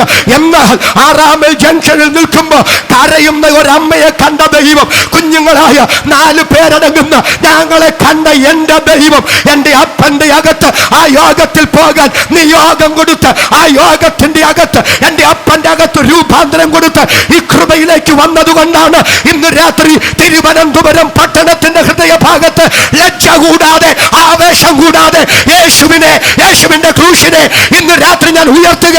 നീ എത്ര തകർന്നവനാണെങ്കിലും, നീ എത്ര തകർന്നവളാണെങ്കിലും, ഇന്ന് രാത്രി നിന്നെ കരകയറ്റാൻ കഴിയുന്ന, നിന്നെ രക്ഷിക്കാൻ കഴിയുന്ന, നിന്നെ വിടുവിക്കാൻ കഴിയുന്ന, നിന്നെ സ്നേഹിക്കുന്ന, നിന്നെ പണിയാൻ കഴിവുള്ള ഒരൊറ്റ ദൈവം, അതിന്ന് രാത്രി ഞാൻ പ്രസംഗിക്കുന്ന നാസറയനായ യേശു. എത്ര പേർക്ക് സന്ദേശമുണ്ട്? കരമുയർത്തി ഒരിക്കൽ കൂടി ശക്തിയോടെ കർത്താവിനെ സ്തുതിക്കുക. സമയം പോകുന്നത് കൊണ്ട് ഞാൻ പെട്ടെന്ന് എൻ്റെ വാക്കുകൾക്ക് പരിസമാപ്തി കുറിക്കാൻ പോവുകയാണ്. ഒന്ന്, യേശു ഇവിടെ പ്രത്യക്ഷനായി. എന്തിന് പ്രത്യക്ഷനായി? പാപപരിഹാരം വരുത്താൻ യേശുവിടെ പ്രത്യക്ഷനായി. അതുകൊണ്ട് എനിക്ക് നീതീകരണം കിട്ടി. ദൈവശാസ്ത്രപരമായ കാര്യമൊന്നും പ്രസംഗിക്കേണ്ട വേദി അല്ല ഇത്. അതുകൊണ്ട് ഞാൻ മുൻപോട്ട് പോകുന്നു. രണ്ട്, ഇന്ന് യേശു പ്രത്യക്ഷനായിക്കൊണ്ടിരിക്കുന്നു. അതും വിശദീകരിക്കുന്നില്ല. എവിടെ? അത്യുന്നത ദൈവിക നീതിന്യായ കോടതിയിൽ യേശു പ്രത്യക്ഷനായിക്കൊണ്ടിരിക്കുന്നു. അതുകൊണ്ട് നമുക്ക് വിശുദ്ധീകരണം കിട്ടിക്കൊണ്ടിരിക്കുന്നു. അതും ഇവിടെ പ്രസക്തമല്ല. ഞാൻ കാര്യങ്ങൾ വിശദീകരിക്കുന്നില്ല. മൂന്ന്, യേശു ഇനി പ്രത്യക്ഷനാകും. പാപം കൂടാതെ തനിക്കായി കാത്തു നിൽക്കുന്നവരുടെ രക്ഷയ്ക്കായി ഇനി യേശു പ്രത്യക്ഷനാകും. യേശു വീണ്ടും വരും. യേശു മടങ്ങി വരും. കാലത്തിന്റെ ചുവരെഴുത്തു വായിക്കുന്ന കാലഘടികാരത്തിന്റെ മണിനാദ ശബ്ദം ചെവിത്തടത്തിൽ മുഴങ്ങുന്ന ദൈവമക്കൾ കരമുയർത്തിപ്പിടിച്ച് ഇന്ന് രാത്രി വിളിച്ചു പറ, യേശു മടങ്ങി വരും, യേശു മടങ്ങി വരും. എത്ര പേർക്ക് ഇന്ന് രാത്രി ഉറപ്പുണ്ട്? അവർ കരമുയർത്തി ഒരിക്കൽ കൂടി ശക്തിയോടെ കർത്താവിനെ സ്തുതിക്കാം. യേശു മടങ്ങി വരുമോ? അത് തിരുവനന്തപുരംകാരോട് ശാന്തമായ അക്കമിട്ടെന്ന് 2-3 ചിന്തയിൽ പറഞ്ഞ് ഞാനിവിടെ അവസാനിപ്പിക്കുകയാണ്. യേശു മടങ്ങി വരുമോ? യേശു മടങ്ങി വരുമെന്ന് ദൈവം എനിക്കൊരു ഉറപ്പ് തന്നു. എന്നാ ഉപദേശി? സ്വപ്നം വല്ലതും കണ്ടോ? സ്വപ്നം പലതും കണ്ടു, പക്ഷെ യേശു വരുന്നതൊന്നും കണ്ടില്ല. ദർശനം വല്ലതും കണ്ടോ? ദർശനം പലതും കണ്ടു, പക്ഷെ യേശു വരുന്നതൊന്നും കണ്ടില്ല. പാസ്റ്ററെ കുറിവാക്കി ഒന്നുകൂടെ എടുത്തു വെച്ചോണ്ടേ. ദർശനം കണ്ടില്ലെങ്കിൽ, സ്വപ്നം കണ്ടില്ലെങ്കിൽ, പിന്നെ യേശു വരുമെന്ന് KJ തോമസിന് എന്താ ഉറപ്പ് കിട്ടിയത്? സ്വപ്നത്തെക്കാൾ ദർശനത്തെക്കാൾ നമ്പാൻ കൊള്ളാവുന്ന ഒരു ഉറപ്പ് ദൈവം എനിക്ക് തന്നു. ആ ഉറപ്പാണ് യേശുവിന്റെ ഉയർപ്പ്. എത്ര പേർക്ക് സന്തോഷമുണ്ട്? കരമുയർത്തി ഒരിക്കൽ കൂടി ശക്തിയോടെ കർത്താവിനെ സ്തുതിക്കുക. ആണോ? യേശുവിന്റെ ഉയർപ്പാണോ ഉറപ്പ്? യേശുവിന്റെ വരവിന്റെ ഉറപ്പ് യേശുവിന്റെ ഉയർപ്പാണോ? ഒന്ന് നോക്കിക്കേ. 1 പത്രോസ് 1:3-4 ഒന്നുകൂടെ വായിച്ചു. നമ്മുടെ കർത്താവായ യേശു ക്രിസ്തുവിന്റെ പിതാവായ ദൈവത്തിന് സ്തോത്രം. അവൻ മരിച്ചവരുടെ ഇടയിൽ നിന്നുള്ള യേശു ക്രിസ്തു, അവിടെ അടിവരയിട്ടോണം. അവൻ മരിച്ചവരുടെ ഇടയിൽ നിന്നുള്ള യേശു ക്രിസ്തുവിന്റെ പുനരുദ്ധാനത്താൽ തന്റെ കരുണാധിക്യ പ്രകാരം അപ്പൊ യേശു മടങ്ങി വരുമെന്ന് ദൈവം നമുക്ക് തന്ന ഉറപ്പാണ് യേശുവിന്റെ ഉയർപ്പെന്ന് വിശ്വസിക്കാൻ ഭാഗ്യം കിട്ടിയ എത്ര ദൈവമക്കൾ ഇന്ന് രാത്രി ഇവിടെയുണ്ട്. അവർക്കായി ഞാൻ ദൈവത്തെ സ്തുതിക്കുന്നു. ഗാന്ധി പാർക്കിൽ ഇന്ന് രാത്രി അഭിമാനത്തോടെ ഞാൻ വിളിച്ചു പറയാം, ക്രൈസ്തവ വിശ്വാസത്തിന്റെ ആണിക്കല്ലാണ് യേശുവിന്റെ ഉയർപ്പ്. പണ്ട് ഫ്രാൻസിൽ ഒരു വിപ്ലവം നടന്നുകൊണ്ടിരിക്കുകയാണ്. റൈവേലർ എന്ന് പറയുന്ന ഒരു നാസ്തികൻ ഒരു പുതിയ വിപ്ലവ പ്രസ്ഥാനത്തിന് നേതൃത്വം കൊടുത്തു. ബൈബിളിലെ സാൻമാർഗിക നിയമങ്ങളും അന്നത്തെ തത്വചിന്തകന്മാരുടെ തത്വചിന്തയും ഒക്കെ ക്രോഡീകരിച്ചുകൊണ്ട് ഒരു പുതിയ നൂതന സിദ്ധാന്തത്തിന് അദ്ദേഹം ആവിഷ്കാരം കുറിച്ചു. ഫ്രാൻസിന്റെ തെരുവീഥിയിലൂടെ ആവേശ ഉജ്ജ്വലം അദ്ദേഹം അത് പ്രസംഗിച്ച് നടന്നു. പക്ഷേ ഫ്രാൻസിലെ ജനങ്ങൾ 2 കൈയും നീട്ടി തന്റെ ചിന്ത സ്വീകരിച്ചില്ല. നിരാശനായ റൈവേലർ ബറാസ് എന്ന് പറയുന്ന യേശുക്രിസ്തുവിന്റെ സുവിശേഷം പ്രസംഗിക്കുന്ന ഒരു ദൈവദാസന്റെ അടുക്കൽ വന്നിട്ട് ചോദിച്ചു, അല്ലയോ ബറാസ്, എന്റെ ഉപദേശം ഇത്ര മനോഹരമായിരുന്നിട്ടെന്താ കേവലം ഫ്രാൻസിലെ ജനങ്ങൾ പോലും ഇത് അംഗീകരിക്കാതിരുന്നത്? പക്ഷേ വിദ്യാവിഹീനന്മാരായ തന്റെ അപ്പോസ്തലന്മാരിലൂടെ യേശു തന്റെ ഉപദേശം ലോകം മുഴുവൻ പ്രചരിപ്പിച്ചതിൽ ഞാൻ അത്ഭുതം കൂറുന്നു. അതിന് റൈവേലറോട് ബറാസ് പറഞ്ഞൊരു മറുപടി ഇന്ന് രാത്രി ഞാൻ സന്തോഷത്തോടെ പറയാം. റൈവേലറോട് ബറാസ് പറഞ്ഞു, അല്ലയോ റൈവേലറെ, യേശുവിന്റെ ഉപദേശം സാർവത്രികമായി മാറിയതുപോലെ താങ്കളുടെ ഉപദേശം സാർവത്രികമായി മാറാൻ ഒരൊറ്റ കാര്യം ചെയ്താൽ മതി. യേശു മരിച്ചതുപോലെ ഒരു വെള്ളിയാഴ്ച താങ്കൾ മരിക്കുക. യേശു ഉയർത്തെഴുന്നേറ്റതുപോലെ ഒരു ഞായറാഴ്ച ഉയർത്തെഴുന്നേറ്റ് വരിക. ബറാസ് പറഞ്ഞതുപോലെ റൈവേലർ ഒരു വെള്ളിയാഴ്ച മരിച്ചില്ല, ഞായറാഴ്ച ഉയർത്തെഴുന്നേറ്റ് വന്നുമില്ല. അതുകൊണ്ട് തന്നെ റൈവേലറിന്റെ പുസ്തകം പുഴുവും ചിതലും തിന്നപ്പോ ഇന്നു രാത്രിയും തിരുവനന്തപുരം പട്ടണത്തിൽ വിശുദ്ധ വേദപുസ്തകം ഉയർത്തിപ്പിടിച്ച് പ്രസംഗിക്കാൻ കാരണം യേശു ഉയർത്തെഴുന്നേറ്റതുകൊണ്ട് ആണെന്ന് വിശ്വസിക്കുന്ന ദൈവമക്കൾ എത്ര പേർ ഇന്ന് രാത്രി ഇവിടെ ഉണ്ട്? അവർ കരമുയർത്തി ഒരിക്കൽ കൂടി ഉച്ചത്തിൽ ഈ രാത്രി കർത്താവിന് സ്തോത്രം ചെയ്യാം. കർത്താവായ യേശു ക്രിസ്തുവിന്റെ ഉയർത്തെഴുന്നേൽപ്പ് മാനവവർഗത്തിന് കൊടുക്കുന്ന 3-4 ഉറപ്പുണ്ട്. 3 ഉറപ്പ് പറഞ്ഞ് ഇന്ന് രാത്രി ഞാൻ ചിന്ത വിടുകയാണ്. അത് പോയിന്റ് മാത്രമേ പറഞ്ഞു വിടൂ. 8:30 നമുക്ക് യോഗം. പ്രഭുവിന്റെ ഉയർത്തെഴുന്നേൽപ്പ് മാനവവർഗത്തിന് കൊടുക്കുന്ന ഒന്നാമത്തെ ഉറപ്പ് യേശു ദൈവമാണെന്നുള്ള ഉറപ്പാണ്. റോമാലേഖനം 1-ാം അധ്യായം 5-ാമത്തെ വാക്യം, ജഡം സംബന്ധിച്ച് ദാവീദിന്റെ സന്തതിയായി ജനിക്കുകയും വിശുദ്ധിയുടെ ആത്മാവ് സംബന്ധിച്ച് മരിച്ചവരുടെ ഇടയിൽ നിന്ന് ഉയർത്തെഴുന്നേൽക്കുകയാൽ ദൈവപുത്രനെന്ന് ശക്തിയോടെ നിർണയിക്കപ്പെട്ടു. ഇന്ന് രാത്രി ഞാൻ ഉറക്ക വിളിച്ചു പറയും, കർത്താവായ യേശു ക്രിസ്തു ദൈവം. എന്തുകൊണ്ട് യേശു ദൈവം? യേശു ഉയർത്തെഴുന്നേറ്റതുകൊണ്ട് യേശു ദൈവം. എത്ര പേർക്ക് അതിൽ സന്തോഷമുണ്ട്? കരമുയർത്തി ഒരിക്കൽ കൂടി ശക്തിയോടെ കർത്താവിനെ സ്തുതിക്കുക. എന്തിനാ ഞാൻ ആരാധിക്കാമെന്നും സ്തോത്രം പറയാമെന്നൊക്കെ പറയുന്നറിയാമോ? നാം ആരും യേശുവിനെ ആരാധിച്ചു ദൈവമാക്കുകയല്ല, യേശു ദൈവമായതുകൊണ്ട് ഇന്ന് രാത്രി നാം യേശുവിനെ ആരാധിക്കുകയാണ്. അപ്പൊ ചിലർക്കൊരു സംശയമുണ്ട്, യേശു ഉയർത്തെഴുന്നേറ്റത് കൊണ്ട് മാത്രമാണോ യേശു ദൈവമായത്? യേശു ഉയർത്തെഴുന്നേൽക്കുന്നതിന് മുമ്പും യേശു ദൈവമാ. പിന്നെന്താ പറയുക? യേശു ഉയർത്തെഴുന്നേറ്റത് കൊണ്ട് യേശു ദൈവമെന്ന് ഞങ്ങൾ എന്താ പറയുക? യേശു ഉയർത്തത് കൊണ്ടല്ല ദൈവമായതുകൊണ്ട് ആയത്, യേശു ദൈവമായതുകൊണ്ടാ ഉയർത്തത്. എന്താ അതിന്റെ അർത്ഥം എന്നറിയാമോ? സാമാന്യ ബോധമുള്ള മനുഷ്യ യേശു ദൈവമാണെന്ന് നീ മനസ്സിലാക്കാൻ നിനക്ക് ദൈവം തന്ന തെളിവാണ് യേശുവിന്റെ ഉയർപ്പ്. ഏത് തെളിവ്? യേശു ദൈവമാണെന്നുള്ള തെളിവ്. കരമുയർത്തി ഒരിക്കൽ കൂടി ശക്തിയോടെ ഈ രാത്രി കർത്താവിനെ സ്തുതിക്കുക. അത് ഞാൻ വിശദീകരിക്കുന്നില്ല, അങ്ങനെ നിർത്തുന്നു. രണ്ടാമത്തേത്, യേശുവിന്റെ ഉയർത്തെഴുന്നേൽപ്പ് മനുഷ്യവർഗത്തിന് കൊടുക്കുന്ന രണ്ടാമത്തെ ഉറപ്പ് ശ്രദ്ധിക്കുക. അപ്പോസ്തല പ്രവൃത്തികളുടെ പുസ്തകം 17-ാം അധ്യായം 31-ാമത്തെ വാക്യം, താൻ നിയമിച്ച പുരുഷൻ മുഖാന്തരം ലോകത്തെ നീതിയിൽ ന്യായം വിധിപ്പാൻ അവൻ ഒരു ദിവസത്തെ നിശ്ചയിച്ചു. യേശു ക്രിസ്തുവിനെ മരിച്ചവരുടെ ഇടയിൽ നിന്ന് ഉയർത്തെഴുന്നേൽപ്പിച്ചതിനാൽ സകല മനുഷ്യർക്കും അതിന്റെ ഉറപ്പ് നൽകിയുമിരിക്കുന്നു.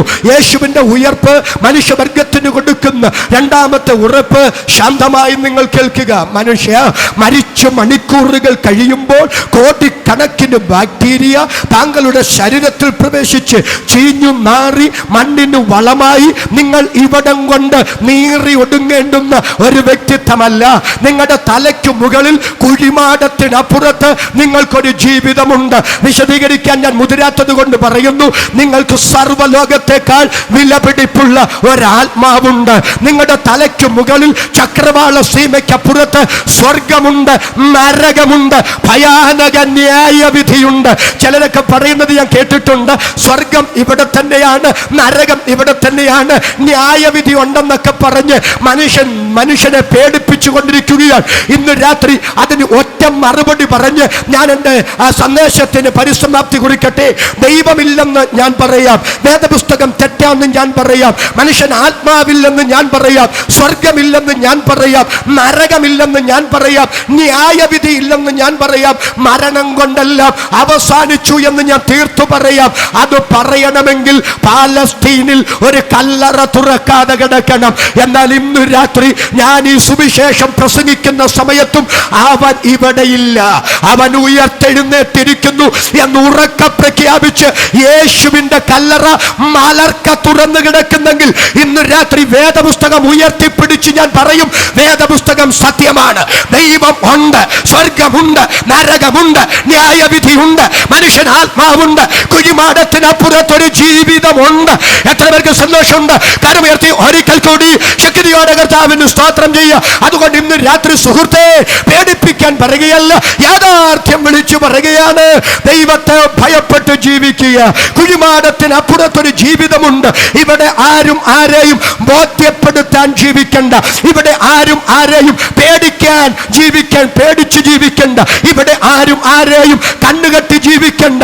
ഇന്ന് രാത്രി ഞാൻ പറയാം, ഒരു ന്യായവിധി ഉണ്ടെന്നറിഞ്ഞാൽ, ഒരു ദൈവമുണ്ടെന്നറിഞ്ഞാൽ, നിന്റെ തലയ്ക്ക് മുകളിൽ ഒരു നിത്യതയുണ്ടെന്നറിഞ്ഞാൽ നീ മര്യാദയ്ക്ക് ജീവിക്കും. മനുഷ്യനെ ബോധിപ്പിക്കാനല്ല, ജയില് പേടിച്ചതുകൊണ്ടല്ല, ശിക്ഷ പേടിച്ചതുകൊണ്ടല്ല.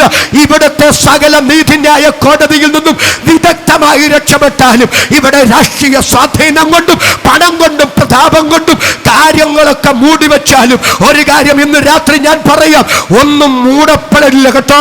ആത്യന്തികമായി എല്ലാം തെളിയിക്കപ്പെടുന്ന ഒരു ന്യായവിധിയുടെ ദിവസം, നിത്യം നരകമെന്ന ന്യായവിധി മനുഷ്യ നിന്റെ തലയ്ക്ക് മുകളിലുണ്ട് എന്നതിന്റെ തെളിവാണ് യേശുവിന്റെ ഉയർപ്പെന്ന് വിശ്വസിക്കുന്ന ദൈവമക്കൾ കരമുയർത്തി ഒരിക്കൽ കൂടി ശക്തിയോടെ കർത്താവിന് സ്തോത്രം ചെയ്യുക. ഇന്ന് രാത്രി നിങ്ങളത് അറിയുക. അവസാനം ഒറ്റപ്പദം കൂടെ പറയട്ടെ. യേശുവിന്റെ ഉയർപ്പ് എന്ന മഹത്തായ സത്യത്തെ ആസ്പദമാക്കി ധന്യനായ പൗലോസ്ലീഹ 1 കൊരിന്ത്യർ ലേഖനം 15-ാം അധ്യായത്തിൽ അന്നത്തെ ഗ്രീക്ക് തത്വചിന്താഗതിക്കാരായ എപ്പിക്കൂരിയം ചിന്താഗതിക്കാര്, ആ എപ്പിക്കൂരിയം ചിന്താഗതിയുടെ ഒരു വകഭേദം ഇന്നും നമ്മുടെ യുവതലമുറയിലുണ്ട്. അവർ പറയുന്നത് എന്നാണെന്നറിയാമോ? ഒറ്റ ജീവിതമേ ഉള്ളൂ, മരണശേഷം വല്ലോ ആസ്വദിക്കാം എന്നൊന്നും പറഞ്ഞാൽ അത് നടക്കുന്ന കാര്യമല്ല. ദൈവമുണ്ട്, ന്യായവിധിയുണ്ട്, സ്വർഗമുണ്ട്, നരകമുണ്ട് എന്നൊക്കെ പറഞ്ഞ് മതങ്ങൾ മനുഷ്യനെ പേടിപ്പിക്കുകയാണ്. അതൊന്നും പേടിക്കണ്ട. പൂമ്പാറ്റയെ കണ്ടിട്ടില്ലേ? അത് ഒരു പൂവിലാണോ തേൻ നുകരുക? അല്ലല്ലോ. അതിനിഷ്ടമുള്ള എല്ലാ പൂക്കളിലും പോയി മധു നുകരും. ഇതുപോലെ ജീവിതം ഒന്നേ ഉള്ളൂ. അതുകൊണ്ട് തിന്നു, കുടിച്ചു, ആനന്ദിച്ചു. ജീവിക്കുന്ന സമയത്തെ വല്ലതൊക്കെ അനുഭവിക്കാൻ കഴിയൂ. അതായിരുന്നു എപ്പിക്കൂരിയം ചിന്താഗതി. ആ ചിന്താഗതിയുടെ വകഭേദം ഇന്നും നമ്മുടെ തലമുറയെ സ്വാധീനിച്ചിട്ടുണ്ട് എന്നതിൻ്റെ തെളിവാണ് നമ്മെ വേദനിപ്പിക്കുന്ന, നമ്മെ ഞെട്ടിക്കുന്ന വർത്തമാന പത്രങ്ങളിൽ വരുന്ന വാർത്തകൾ, ദൃശ്യമാധ്യമങ്ങളിൽ നാം കാണുന്നത്, കേൾക്കുന്നത്. അതിൻ്റെ ആ ചിന്താഗതിയുടെ വേരോട്ടം ഇന്നത്തെ തലമുറയെ കണ്ടമാനം സ്വാധീനിച്ചിരിക്കുന്നു എന്നതിൻ്റെ തെളിവാണ്. അതിലേക്ക് ഇന്ന് രാത്രി ഞാൻ പോകുന്നില്ല. അപ്പൊ എപ്പിക്കൂരിയം ചിന്താഗതിക്കാരുടെയും യഹൂദ മതവിഭാഗത്തിലെ സാധുക്യ ചിന്താഗതിക്കാര്, അവരും ആത്മാവ്, സ്വർഗം, നരകം, ന്യായവിധി, ഉയർപ്പ് ഇതൊന്നും വിശ്വസിച്ചവരല്ല. ആ വാദഗതിക്കാരുടെ വാദമുന്നകളെ യേശുവിന്റെ ഉയർത്തെഴുന്നേൽപ്പെന്ന സനാതന സത്യത്തെ ആസ്പദമാക്കി ധന്യനായ പൗലോസ്ലീഹ കണ്ണിച്ചു കളയുകയാണ്. ആ വിശദീകരണങ്ങളും ഞാൻ തരുന്നില്ല. ഒറ്റ പദം പറഞ്ഞ് ഞാൻ പ്രാർത്ഥിക്കാൻ പോകുകയാണ്. പൗലോസ് പറയുന്നു, ആദ്യ ഫലം ക്രിസ്തു, പിന്നെ ക്രിസ്തുവിനുള്ളവർ അവന്റെ വരവെങ്കിൽ. അടുത്ത പദം ഇങ്ങനെയാണ്, പിന്നെ അവസാനം. ആ മൂന്നും പറയേണ്ടതാ, പക്ഷേ 2 പറഞ്ഞ് ഞാൻ സമയം പോയതുകൊണ്ട് ഉപസംഹരിക്കുന്നു. ആദ്യ ഫലം ക്രിസ്തു. എന്താണ് അതിന്റെ അർത്ഥം? യഹൂദന്റെ 7 പെരുന്നാൾ, അതിലൊരു പെരുന്നാളാണ് ആദ്യ ബലക്കറ്റ പെരുന്നാൾ. ആദ്യ ബലക്കറ്റ പെരുന്നാളിന് 3 ദിവസം മുമ്പ് പുരോഹിതനും ജനവും കൂടെ വയലിലേക്ക് വരും. സന്ധ്യയായോ, സൂര്യൻ അസ്തമിച്ചോ എന്ന് ചോദിക്കും. സന്ധ്യയായി, സൂര്യൻ അസ്തമിച്ചു എന്ന് പറയുമ്പോൾ ആ വയലിൽ നിന്ന് ആദ്യ ബലക്കറ്റ കൊയ്തെടുക്കും. ആ കറ്റ മഹാപുരോഹിതന്റെ കയ്യിൽ ദൈവാലയത്തിൽ കൊണ്ട് കൊടുക്കും. ദൈവാലയത്തിൽ മഹാപുരോഹിതൻ ആ കറ്റ 3 ദിവസം തിരശീലയുടെ മുൻപിൽ വെക്കും. 3-ാമത്തെ ദിവസം ആ കറ്റയെടുത്ത് കിഴക്കോട്ടും പടിഞ്ഞാറോട്ടും തെക്കോട്ടും വടക്കോട്ടും ഉയർത്തി വീശും. അതിന് പറയുന്ന പേരാണ് നീരാജനം ചെയ്യുക. എന്താണ് പൗലോസ് ആദ്യ ഫലം ക്രിസ്തു എന്ന് പറയുമ്പോൾ അർത്ഥമാക്കുന്നത്? യഹൂദന്റെ വയലിൽ നിന്ന് ആദ്യ ബലക്കറ്റ കൊയ്തെടുക്കപ്പെട്ടതുപോലെ ക്രിസ്തു മനുഷ്യവർഗത്തിന് വേണ്ടി ക്രൂശിൽ മരിച്ചു. ആ കറ്റ 3 ദിവസം തിരശീലയുടെ മുമ്പിൽ വെക്കുന്നത് പോലെ യോസേഫിന്റെ കല്ലറയിൽ യേശുവിന്റെ ശരീരം വെച്ചു. എന്നാൽ കർത്താവായ യേശു ക്രിസ്തു ആ കറ്റ ഉയർത്തി നീരാജനം ചെയ്യുന്നത് പോലെ അരിമത്യക്കാരൻ യോസേഫിന്റെ പുതുപുത്തൻ കല്ലറ അവനു തന്നെ തിരികെ കൊടുത്തുകൊണ്ട് ഉയർത്തെഴുന്നേറ്റു. കരമുയർത്തി ഒരിക്കൽ കൂടി ശക്തിയോടെ കർത്താവിനെ സ്തുതിക്കുക. അതാ പൗലോസ് പറയുക, ആദ്യ ഫലം ക്രിസ്തു. അടുത്തത് പിന്നെ ക്രിസ്തുവിനുള്ളവർ അവന്റെ വരവെങ്കിൽ. എന്താ അതിന്റെ അർത്ഥം? ഇവിടെ നീരാജനം ചെയ്യപ്പെട്ട ആ ആദ്യ ബലക്കറ്റ് വാക്കും ഭാഷണവും കൂടാതെ പറയുന്നൊരു പദമുണ്ട്. എന്താണെന്നറിയാമോ? ഈ കറ്റ കൊയ്ത വയലിൽ അടുത്തൊരു കൊയ്ത്ത് നടക്കാൻ പോകുക. ആദ്യ ഫലക്കറ്റ മാത്രമേ കൊയ്തെടുക്കപ്പെട്ടിട്ടുള്ളൂ. ഈ കറ്റ കൊയ്ത വയലിൽ അടുത്തൊരു കൊയ്ത്ത് നടക്കാൻ പോകുകയാണ്. അപ്പൊ ആദ്യ ഫലക്കറ്റയുടെ നീരാജനം അത് കൊയ്ത വയലിൽ അടുത്തൊരു കൊയ്ത്ത് നടക്കാൻ പോകുന്നു എന്നതിന്റെ സൂചനയായിരുന്നെങ്കിൽ പൗലോസ് പറയുക, ആദ്യ ഫലം ക്രിസ്തു, പിന്നെ ക്രിസ്തുവിനുള്ളവർ എന്ന് പറഞ്ഞാൽ അർത്ഥം ലളിതമാണ്. ഇത്രയുള്ളൂ, ക്രിസ്തുവിന്റെ ഉയർപ്പ് മറ്റൊന്നിന്റെ മുന്നറിയിപ്പ്. ഏതിന്റെ മുന്നറിയിപ്പ്? യേശു ഉയർത്ത മണ്ണിൽ മറ്റൊരു ഉയർപ്പ് നടക്കാൻ പോകുകയാണ്. ആരുടെ ഉയർപ്പ്? കർത്താവ് തൻ ഗംഭീരനാദത്തോടും പ്രധാന ദൂതന്റെ ശബ്ദത്തോടും ദൈവത്തിന്റെ കാഹളത്തോടും കൂടെ സ്വർഗത്തിൽ നിന്നിറങ്ങി വരുമ്പോൾ കോടാനുകോടി വിശുദ്ധന്മാരുടെ വിശുദ്ധ നദികളുടെ കല്ലറ പിളർക്കപ്പെടാൻ പോകുന്നു. കുഴിമാടങ്ങൾ തുറക്കപ്പെടാൻ പോകുന്നു. ജീവനോടിരിക്കുന്ന നാം അവരോടൊരുമിച്ച് അവനെ എതിരേൽപ്പാൻ രൂപാന്തരപ്പെട്ട് എടുക്കപ്പെടാൻ പോകുന്നു. എത്ര പേർക്ക് ഇന്ന് രാത്രി ആ സന്തോഷമുണ്ട്? കരമുയർത്തി ഒരിക്കൽ കൂടി ശക്തിയോടെ കർത്താവിന് സ്തോത്രം ചെയ്യുക. ഇതൊരു പൊതുവേദിയായതുകൊണ്ട് ഇന്ന് രാത്രി ഞാൻ നിങ്ങൾക്ക് വേണ്ടി ഒരു വാക്ക് പ്രാർത്ഥിക്കാൻ ആഗ്രഹിക്കുന്നു. എല്ലാവരും ഒരു നിമിഷം ഈ രാത്രി ദൈവസന്നിധിയിൽ എഴുന്നേറ്റ് നിൽക്കുക. കർത്താവായ യേശു ക്രിസ്തുവിനെ, ലോകരക്ഷിതാവിനെ, നിങ്ങളെ സ്നേഹിക്കുന്ന ഒരു ദൈവത്തെ, നിങ്ങളെ സൗഖ്യമാക്കുന്ന ഒരു ദൈവത്തെ, നിങ്ങളുടെ പ്രതിസന്ധി ഏതുമാകട്ടെ ആ പ്രതിസന്ധിയെ പരിഹരിക്കാൻ കഴിയുന്ന സ്നേഹസമ്പന്നനായ ഒരു ദൈവത്തെ ഇന്ന് രാത്രി ഞാൻ പരിചയപ്പെടുത്തി. തിരുവനന്തപുരംകാരെ, ലോകം അതിൻ്റെ കടശി ഘട്ടത്തിലേക്ക് എത്തിക്കൊണ്ടിരിക്കുകയാണ്. ലോക സംഭവങ്ങളെല്ലാം യേശുവിൻ്റെ വരവിനെ വിളിച്ചറിയിക്കുകയാണ്. ഈ സുവിശേഷ യോഗത്തിൻ്റെ സമാപന രാത്രി ഇവിടെ നിന്ന് ഞങ്ങൾ വിളിച്ചു പറയട്ടെ, ഇനി അല്പകാലം കഴിഞ്ഞിട്ട് വരുവാനുള്ളവൻ വരും, താമസിക്കുകയുമില്ല, താമസിക്കുകയുമില്ല. യേശു വരുന്നു, യേശു വരുന്നു. എത്ര പേർക്ക് ആ സന്തോഷമുണ്ട്? കരമുയർത്തിപ്പിടിച്ച് ഒരിക്കൽ കൂടി രാത്രി കർത്താവിന് സ്തോത്രം ചെയ്യാം. ഒന്നുകൂടെ ആവർത്തിച്ച് പറയുന്നു, യേശു വരുന്നു. എല്ലാവരും ആ കരങ്ങൾ ഒരിക്കൽ കൂടെ മുകളിലേക്ക് ഉയർത്തിപ്പിടിക്കുക. പ്രാർത്ഥന ആവശ്യമുള്ള എല്ലാവരും ഇന്ന് രാത്രി കരമുയർത്തിപ്പിടിക്കുക. ഞാൻ യേശുവിൻ്റെ നാമത്തിൽ ഇന്ന് രാത്രി നിങ്ങൾക്ക് വേണ്ടി പ്രാർത്ഥിക്കുക. യേശു ഇന്ന് രാത്രി നിങ്ങളെ തൊടട്ടെ. നിങ്ങളുടെ പേരെന്തുമാകട്ടെ, നിങ്ങൾ ആരുമാകട്ടെ, എനിക്കതൊന്നും അറിയണ്ട. പക്ഷെ നിങ്ങളെ ഇന്ന് രാത്രി സഹായിക്കുന്ന യേശുവിനെ, നിങ്ങളുടെ ഹൃദയത്തെ അറിയുന്ന, നിങ്ങളുടെ താല്പര്യത്തെ അറിയുന്ന യേശുവിനെ ഇന്ന് രാത്രി ഞാനിവിടെ ഉയർത്തുകയാണ്. പ്രിയ പിതാവേ, ഈ അനുഗ്രഹീത രാത്രിക്കായി നന്ദി. എൻ്റെ യേശുവേ, എന്നെപ്പോലെ ധാരാളം ചെറുപ്പക്കാർ ഇന്ന് രാത്രി ഈ സന്ദേശം കേട്ടിട്ടുണ്ട്. എല്ലാ വഴികളും അടയപ്പെട്ടു, എല്ലാം പ്രതികൂലമായി, അടുത്തതെന്തെന്നറിയാൻ കഴിയാതെ ജീവിതം വഴിമുട്ടി അനേകർ ഇന്ന് രാത്രി ഈ സന്ദേശം കേട്ടിട്ടുണ്ട്. എൻ്റെ ദൈവമേ, മനുഷ്യനാൽ അസാധ്യമായതല്ല സാധ്യമാക്കുന്ന എൻ്റെ കർത്താവേ, ഇന്ന് രാത്രി എൻ്റെ സഹോദരങ്ങളോട് കരുണ കാണിക്കണമേ.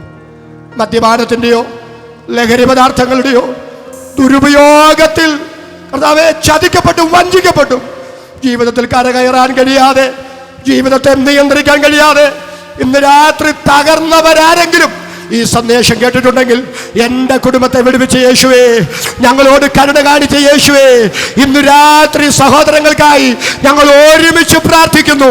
ഞങ്ങൾ പ്രാർത്ഥിക്കുന്ന ഈ നിമിഷം മാനുഷികമായി അവരെ കൊണ്ട് കഴിയാത്തത്, കൗൺസിലിങ്ങിന് കഴിയാത്തത്, ഉപദേശത്തിന് കഴിയാത്തത്, നിയമങ്ങൾക്ക് കഴിയാത്തത്, വ്യവസ്ഥകൾക്ക് കഴിയാത്തത് കഴിയാൻ സാധ്യമാക്കാൻ കഴിവുള്ള ദൈവം ഇന്ന് രാത്രി ഈ പ്രിയപ്പെട്ടവരെ തൊടണമേ. അത്ഭുതകരമായി ഇന്ന് രാത്രി കർത്താവ് ചിലരെ തൊടണമേ. ആത്മഹത്യയെക്കുറിച്ച് ചിന്തിക്കുന്നവരോ, കർത്താവേ, ജീവിതത്തിൽ നിരാശയുടെ വേലിയേറ്റം ഉണ്ടായി എല്ലാം അവസാനിപ്പിക്കാൻ ശ്രമിക്കുന്ന ആരെങ്കിലും ഇന്ന് രാത്രി ഇവിടെ ഉണ്ടെങ്കിൽ, വാശിയും വൈരാഗ്യവും പകയുമൊക്കെയായി കർത്താവെ കൊണ്ട് നടക്കുന്ന ആരെങ്കിലും ഇന്ന് രാത്രി ഉണ്ടെങ്കിൽ, നാനാ വിഷയങ്ങളുമായി വ്യത്യസ്ത സാഹചര്യങ്ങളുമായി ഏറ്റുമുട്ടുന്ന അനേകർ ഇന്ന് രാത്രി ഇവിടെ വന്നിട്ടുണ്ട്. യേശുവേ, ഇന്ന് രാത്രി ഞങ്ങൾ ഒരുമിച്ച് ആ പ്രിയപ്പെട്ടവരെ അങ്ങയുടെ കരങ്ങളിൽ ഏൽപ്പിക്കുന്നു. അങ്ങ് സമാധാനത്തിൻ്റെ ദൈവം, അങ്ങ് സ്നേഹിക്കുന്ന ദൈവം, അങ്ങ് സൗഖ്യമാക്കുന്ന ദൈവം, അങ്ങ് വിടുവിക്കുന്ന ദൈവം, അങ്ങ് മുറിവ് കെട്ടുന്ന ദൈവം, അങ്ങ് ആശ്വസിപ്പിക്കുന്ന ദൈവം, അങ്ങ് അത്ഭുതങ്ങളുടെ ദൈവം. യേശുവിൻ്റെ നാമത്തിൽ ഞാൻ ഈ പ്രിയപ്പെട്ടവരെ അനുഗ്രഹിക്കുന്നു, ഈ പട്ടണത്തെ അനുഗ്രഹിക്കുന്നു, ഇവിടുത്തെ ബിസിനസ്സുകാരെ അനുഗ്രഹിക്കുന്നു. ഞങ്ങളുടെ തലസ്ഥാനം അനുഗ്രഹിക്കപ്പെടട്ടെ, ഞങ്ങളുടെ ഭരണാധികാരികൾ അനുഗ്രഹിക്കപ്പെടട്ടെ, ഞങ്ങളുടെ രാഷ്ട്രീയ പാർട്ടികൾക്ക് സുബോധങ്ങൾ ഉണ്ടാകട്ടെ, ഞങ്ങളുടെ ഭരണാധികാരികൾക്ക് നല്ല ബുദ്ധി ഉണ്ടാകട്ടെ, ഞങ്ങളുടെ ജനപ്രതിനിധികൾക്ക് അനുഗ്രഹമുണ്ടാകട്ടെ. ഞങ്ങളുടെ നല്ലവരായ ബിസിനസ്സുകാർ, നല്ലവരായ ഡ്രൈവേഴ്സ്, നല്ലവരായ നാട്ടുകാർ, നല്ലവരായ നീതിപാലകർ എല്ലാവരും അനുഗ്രഹിക്കപ്പെടട്ടെ യേശുവിൻ നാമത്തിൽ. കർത്താവ് അങ്ങനെ ചെയ്യുന്നത് കൊണ്ട് സ്തോത്രം. യേശുവിൻ നാമത്തിൽ തന്നെ ആമേൻ. നമ്മുടെ കരങ്ങൾ ഉയർത്തി 2 പ്രാവശ്യം കൂടെ ഹല്ലേലൂയ പറയാം. എല്ലാവർക്കും തൽസ്ഥാനങ്ങളിൽ ഇരിക്കാം. ദൈവം നമ്മെ അനുഗ്രഹിക്കട്ടെ. Thank you pastor. അനുഗ്രഹീതമായ ദൈവത്തിൻ്റെ വചനം അനുഗ്രഹിക്കപ്പെട്ട നിലയിൽ ഇന്ന് രാത്രി ഇവിടെ പ്രസ്താവിച്ച കർത്താവിൻ്റെ ദാസൻ pastor K J Thomas Kumily അവരുകളോടുള്ള ദൈവസഭയുടെ നന്ദി അറിയിച്ചു കൊള്ളുന്നു. സ്തോത്രം. നമുക്ക് പ്രാർത്ഥിക്കാം. പ്രാർത്ഥനയ്ക്ക് ശേഷമായിട്ട് പ്രാർത്ഥിച്ചിപ്പോൾ അവസാനിപ്പിക്കാൻ പോകുകയാണ്. അതിനുശേഷം ആർക്കെങ്കിലും വ്യക്തിപരമായി പ്രാർത്ഥന ആവശ്യമുണ്ടെങ്കിൽ അവർക്ക് മുൻപോട്ട് കടന്നു വരാവുന്നതാണ്. നിങ്ങൾക്ക് വേണ്ടി ദൈവദാസന്മാർ പ്രാർത്ഥിക്കുന്നതും ആയിരിക്കും. ഇപ്പോൾ കർത്താവദാസൻ പാസ്റ്റർ ടീം കോശി പ്രാർത്ഥിച്ച് നമുക്കിത് അവസാനിപ്പിക്കാം. Price the Lord. നമുക്ക് പ്രാർത്ഥിക്കാം. ഞങ്ങളുടെ ദൈവമേ, സ്വർഗ്ഗപിതാവേ, അനുഗ്രഹിതമായ രാത്രി സമയത്തിനായി വീണ്ടും ഞങ്ങളങ്ങേ സ്തുതിക്കുന്നു. കർത്താവേ, പാദപീഠത്തിലായിരിക്കാൻ, തിരുവചനം ശ്രവിപ്പാൻ ഈ രാത്രികാലവും ദൈവം ഞങ്ങളെ ഇടയാക്കിയ അവിടുത്തെ വലിയ സ്നേഹത്തിനായി നന്ദി നിറഞ്ഞ ഹൃദയത്തോടെ ഞങ്ങളങ്ങേ സ്തുതിക്കുന്നു. അവിടുന്ന് കേൾപ്പിച്ച എല്ലാ ദിവ്യ വചനങ്ങൾക്കായി ഞങ്ങളങ്ങേ സ്തുതിക്കുന്നു. കർത്താവേ, പാപമില്ലാത്ത യേശുവിനെ ഞങ്ങൾക്ക് വേണ്ടി അവിടുന്ന് പാപമാക്കി തീർത്തുവെന്ന് പിന്നെയും കേൾപ്പിച്ചുവല്ലോ. കർത്താവേ, ഹല്ലേലൂയ. പാപികൾക്ക് വേണ്ടി ഹല്ലേലൂയ, പുത്രന്റെ രക്തം, അവസാനത്തുള്ളി രക്തവും ചൊരിഞ്ഞ വലിയ സ്നേഹത്തിനായി ഞങ്ങളങ്ങേ സ്തുതിക്കുന്നു. ഇന്ന് രാത്രിയിൽ വചനം കേട്ട എല്ലാ ഹൃദയങ്ങളിലും ആഴമായ പരിവർത്തനം ദൈവം അയക്കുമാറാകണമെന്ന് പ്രാർത്ഥിക്കുന്നു. യേശുവിനെ ഹൃദയങ്ങളിൽ സ്വീകരിച്ച ആ ഉള്ളങ്ങളിൽ വലിയ വ്യത്യാസങ്ങൾ ദൈവം പകരണമേ. കർത്താവേ, ഹല്ലേലൂയ. അങ്ങ് മരിച്ചു, അങ്ങ് ഉയർത്തെഴുന്നേറ്റു, അങ്ങ് ഇന്ന് പിതാവിന്റെ വലതുഭാഗത്തിരിക്കുന്നു. താമസം വിനാ അവിടുന്ന് വീണ്ടും മടങ്ങി വന്ന് തൻ്റെ വിശുദ്ധരെ ചേർക്കുമെന്ന് അവിടെ ഞങ്ങളെ കേൾപ്പിച്ച സ്നേഹത്തിനായി നന്ദിയോടെ സ്തോത്രം.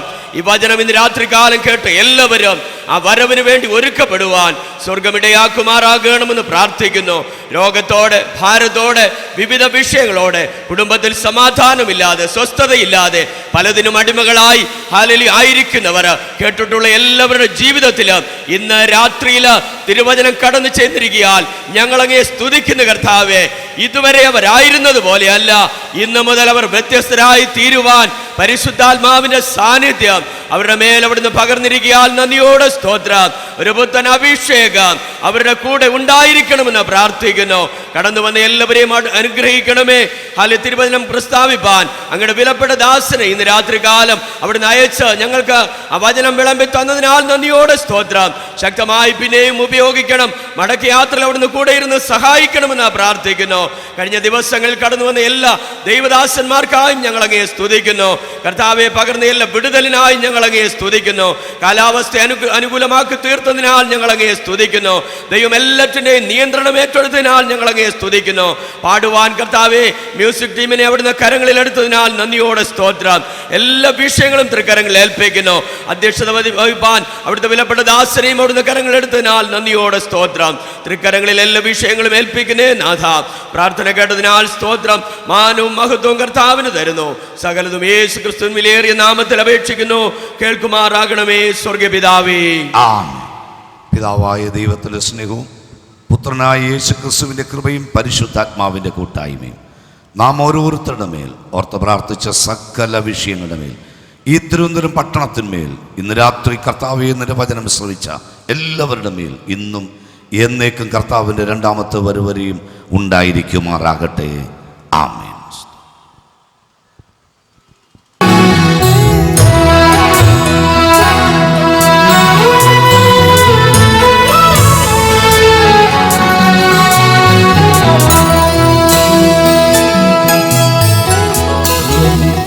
കർത്താവേ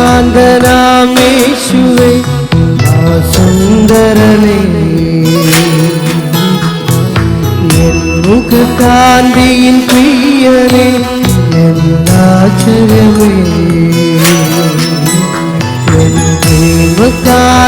കാന്തനാമേശുവേ ആ സുന്ദരനേ മുഖകാന്തിയേ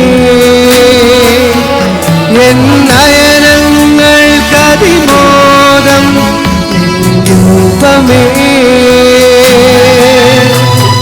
സ്തുതികളിൽ വാണിടും നാദനാമേശുവേ ആയിരം പതിനായിരങ്ങളിൽ സുന്ദരനേ ആയിരം പതിനായിരങ്ങളിൽ സുന്ദരനേ സുന്ദരനേ സുന്ദരനേ യേശുവേ ഓ സുന്ദരനേ സുന്ദരനേ യേശുവേ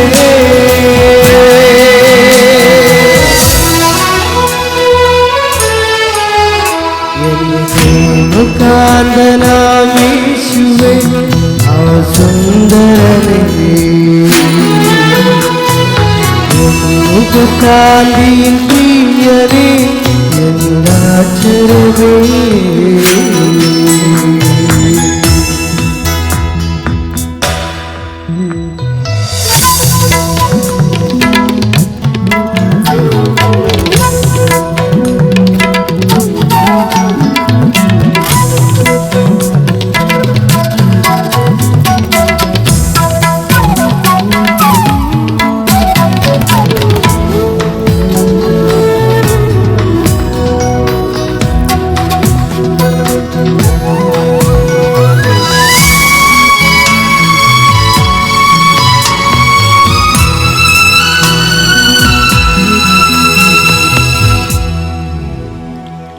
കണ്ണുകളിൽ മിന്നൽ പോലെ പാദങ്ങളോ സ്വർണ്ണശോഭ കണ്ണുകളിൽ മിന്നൽ പോലെ പാദങ്ങളോ സ്വർണ്ണശോഭ വിരൽ തുമ്പിലും നീ അധികാരവുമായി വരികയായി പൊൻകിരീടം ചൂടി തേജപൂർണനായി വരികയായി സ്തുതികളിൽ വാണിടും നാദനാമേശുവേ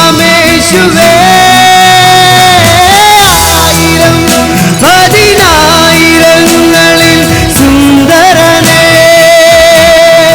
ആയിരം പതിനായിരങ്ങളിൽ സുന്ദരനേ സുന്ദരനേ സുന്ദരനേ യേശുവേ ഓ സുന്ദരനേ സുന്ദരനേ യേശുവേ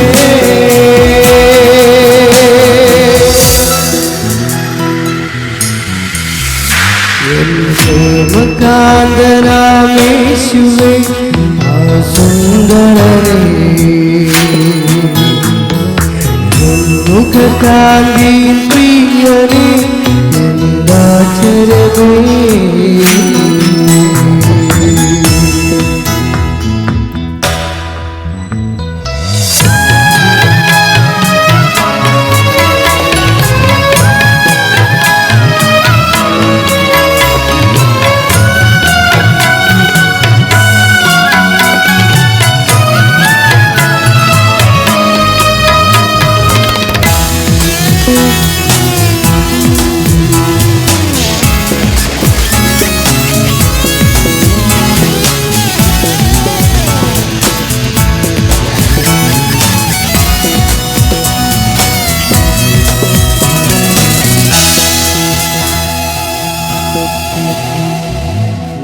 വചനം എൻ്റെ കാതിൽ ആനന്ദമേകും സംഗീതമേ വചനം എൻ്റെ കാതിൽ ആനന്ദമേകും സംഗീതമേ നിന്റെ കൈകൾ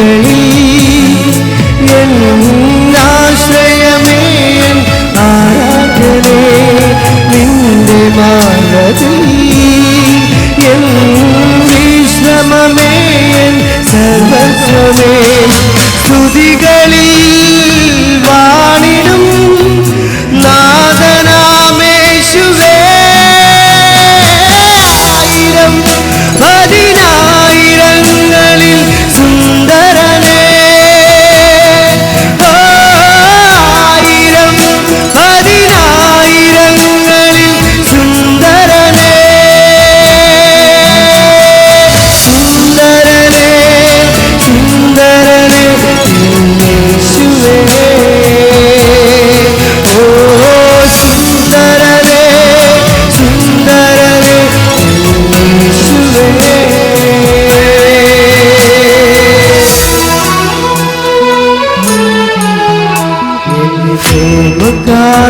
പ്രേമകാന്തനാമേശുവേ ആ സുന്ദരനേ മുഖകാന്തിയിൽ നീയണി എന്താചരവേ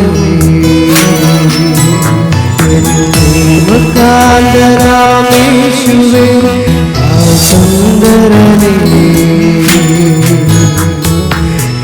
മുഖകാന്തിയിൽ നീയണി എന്താചരവേ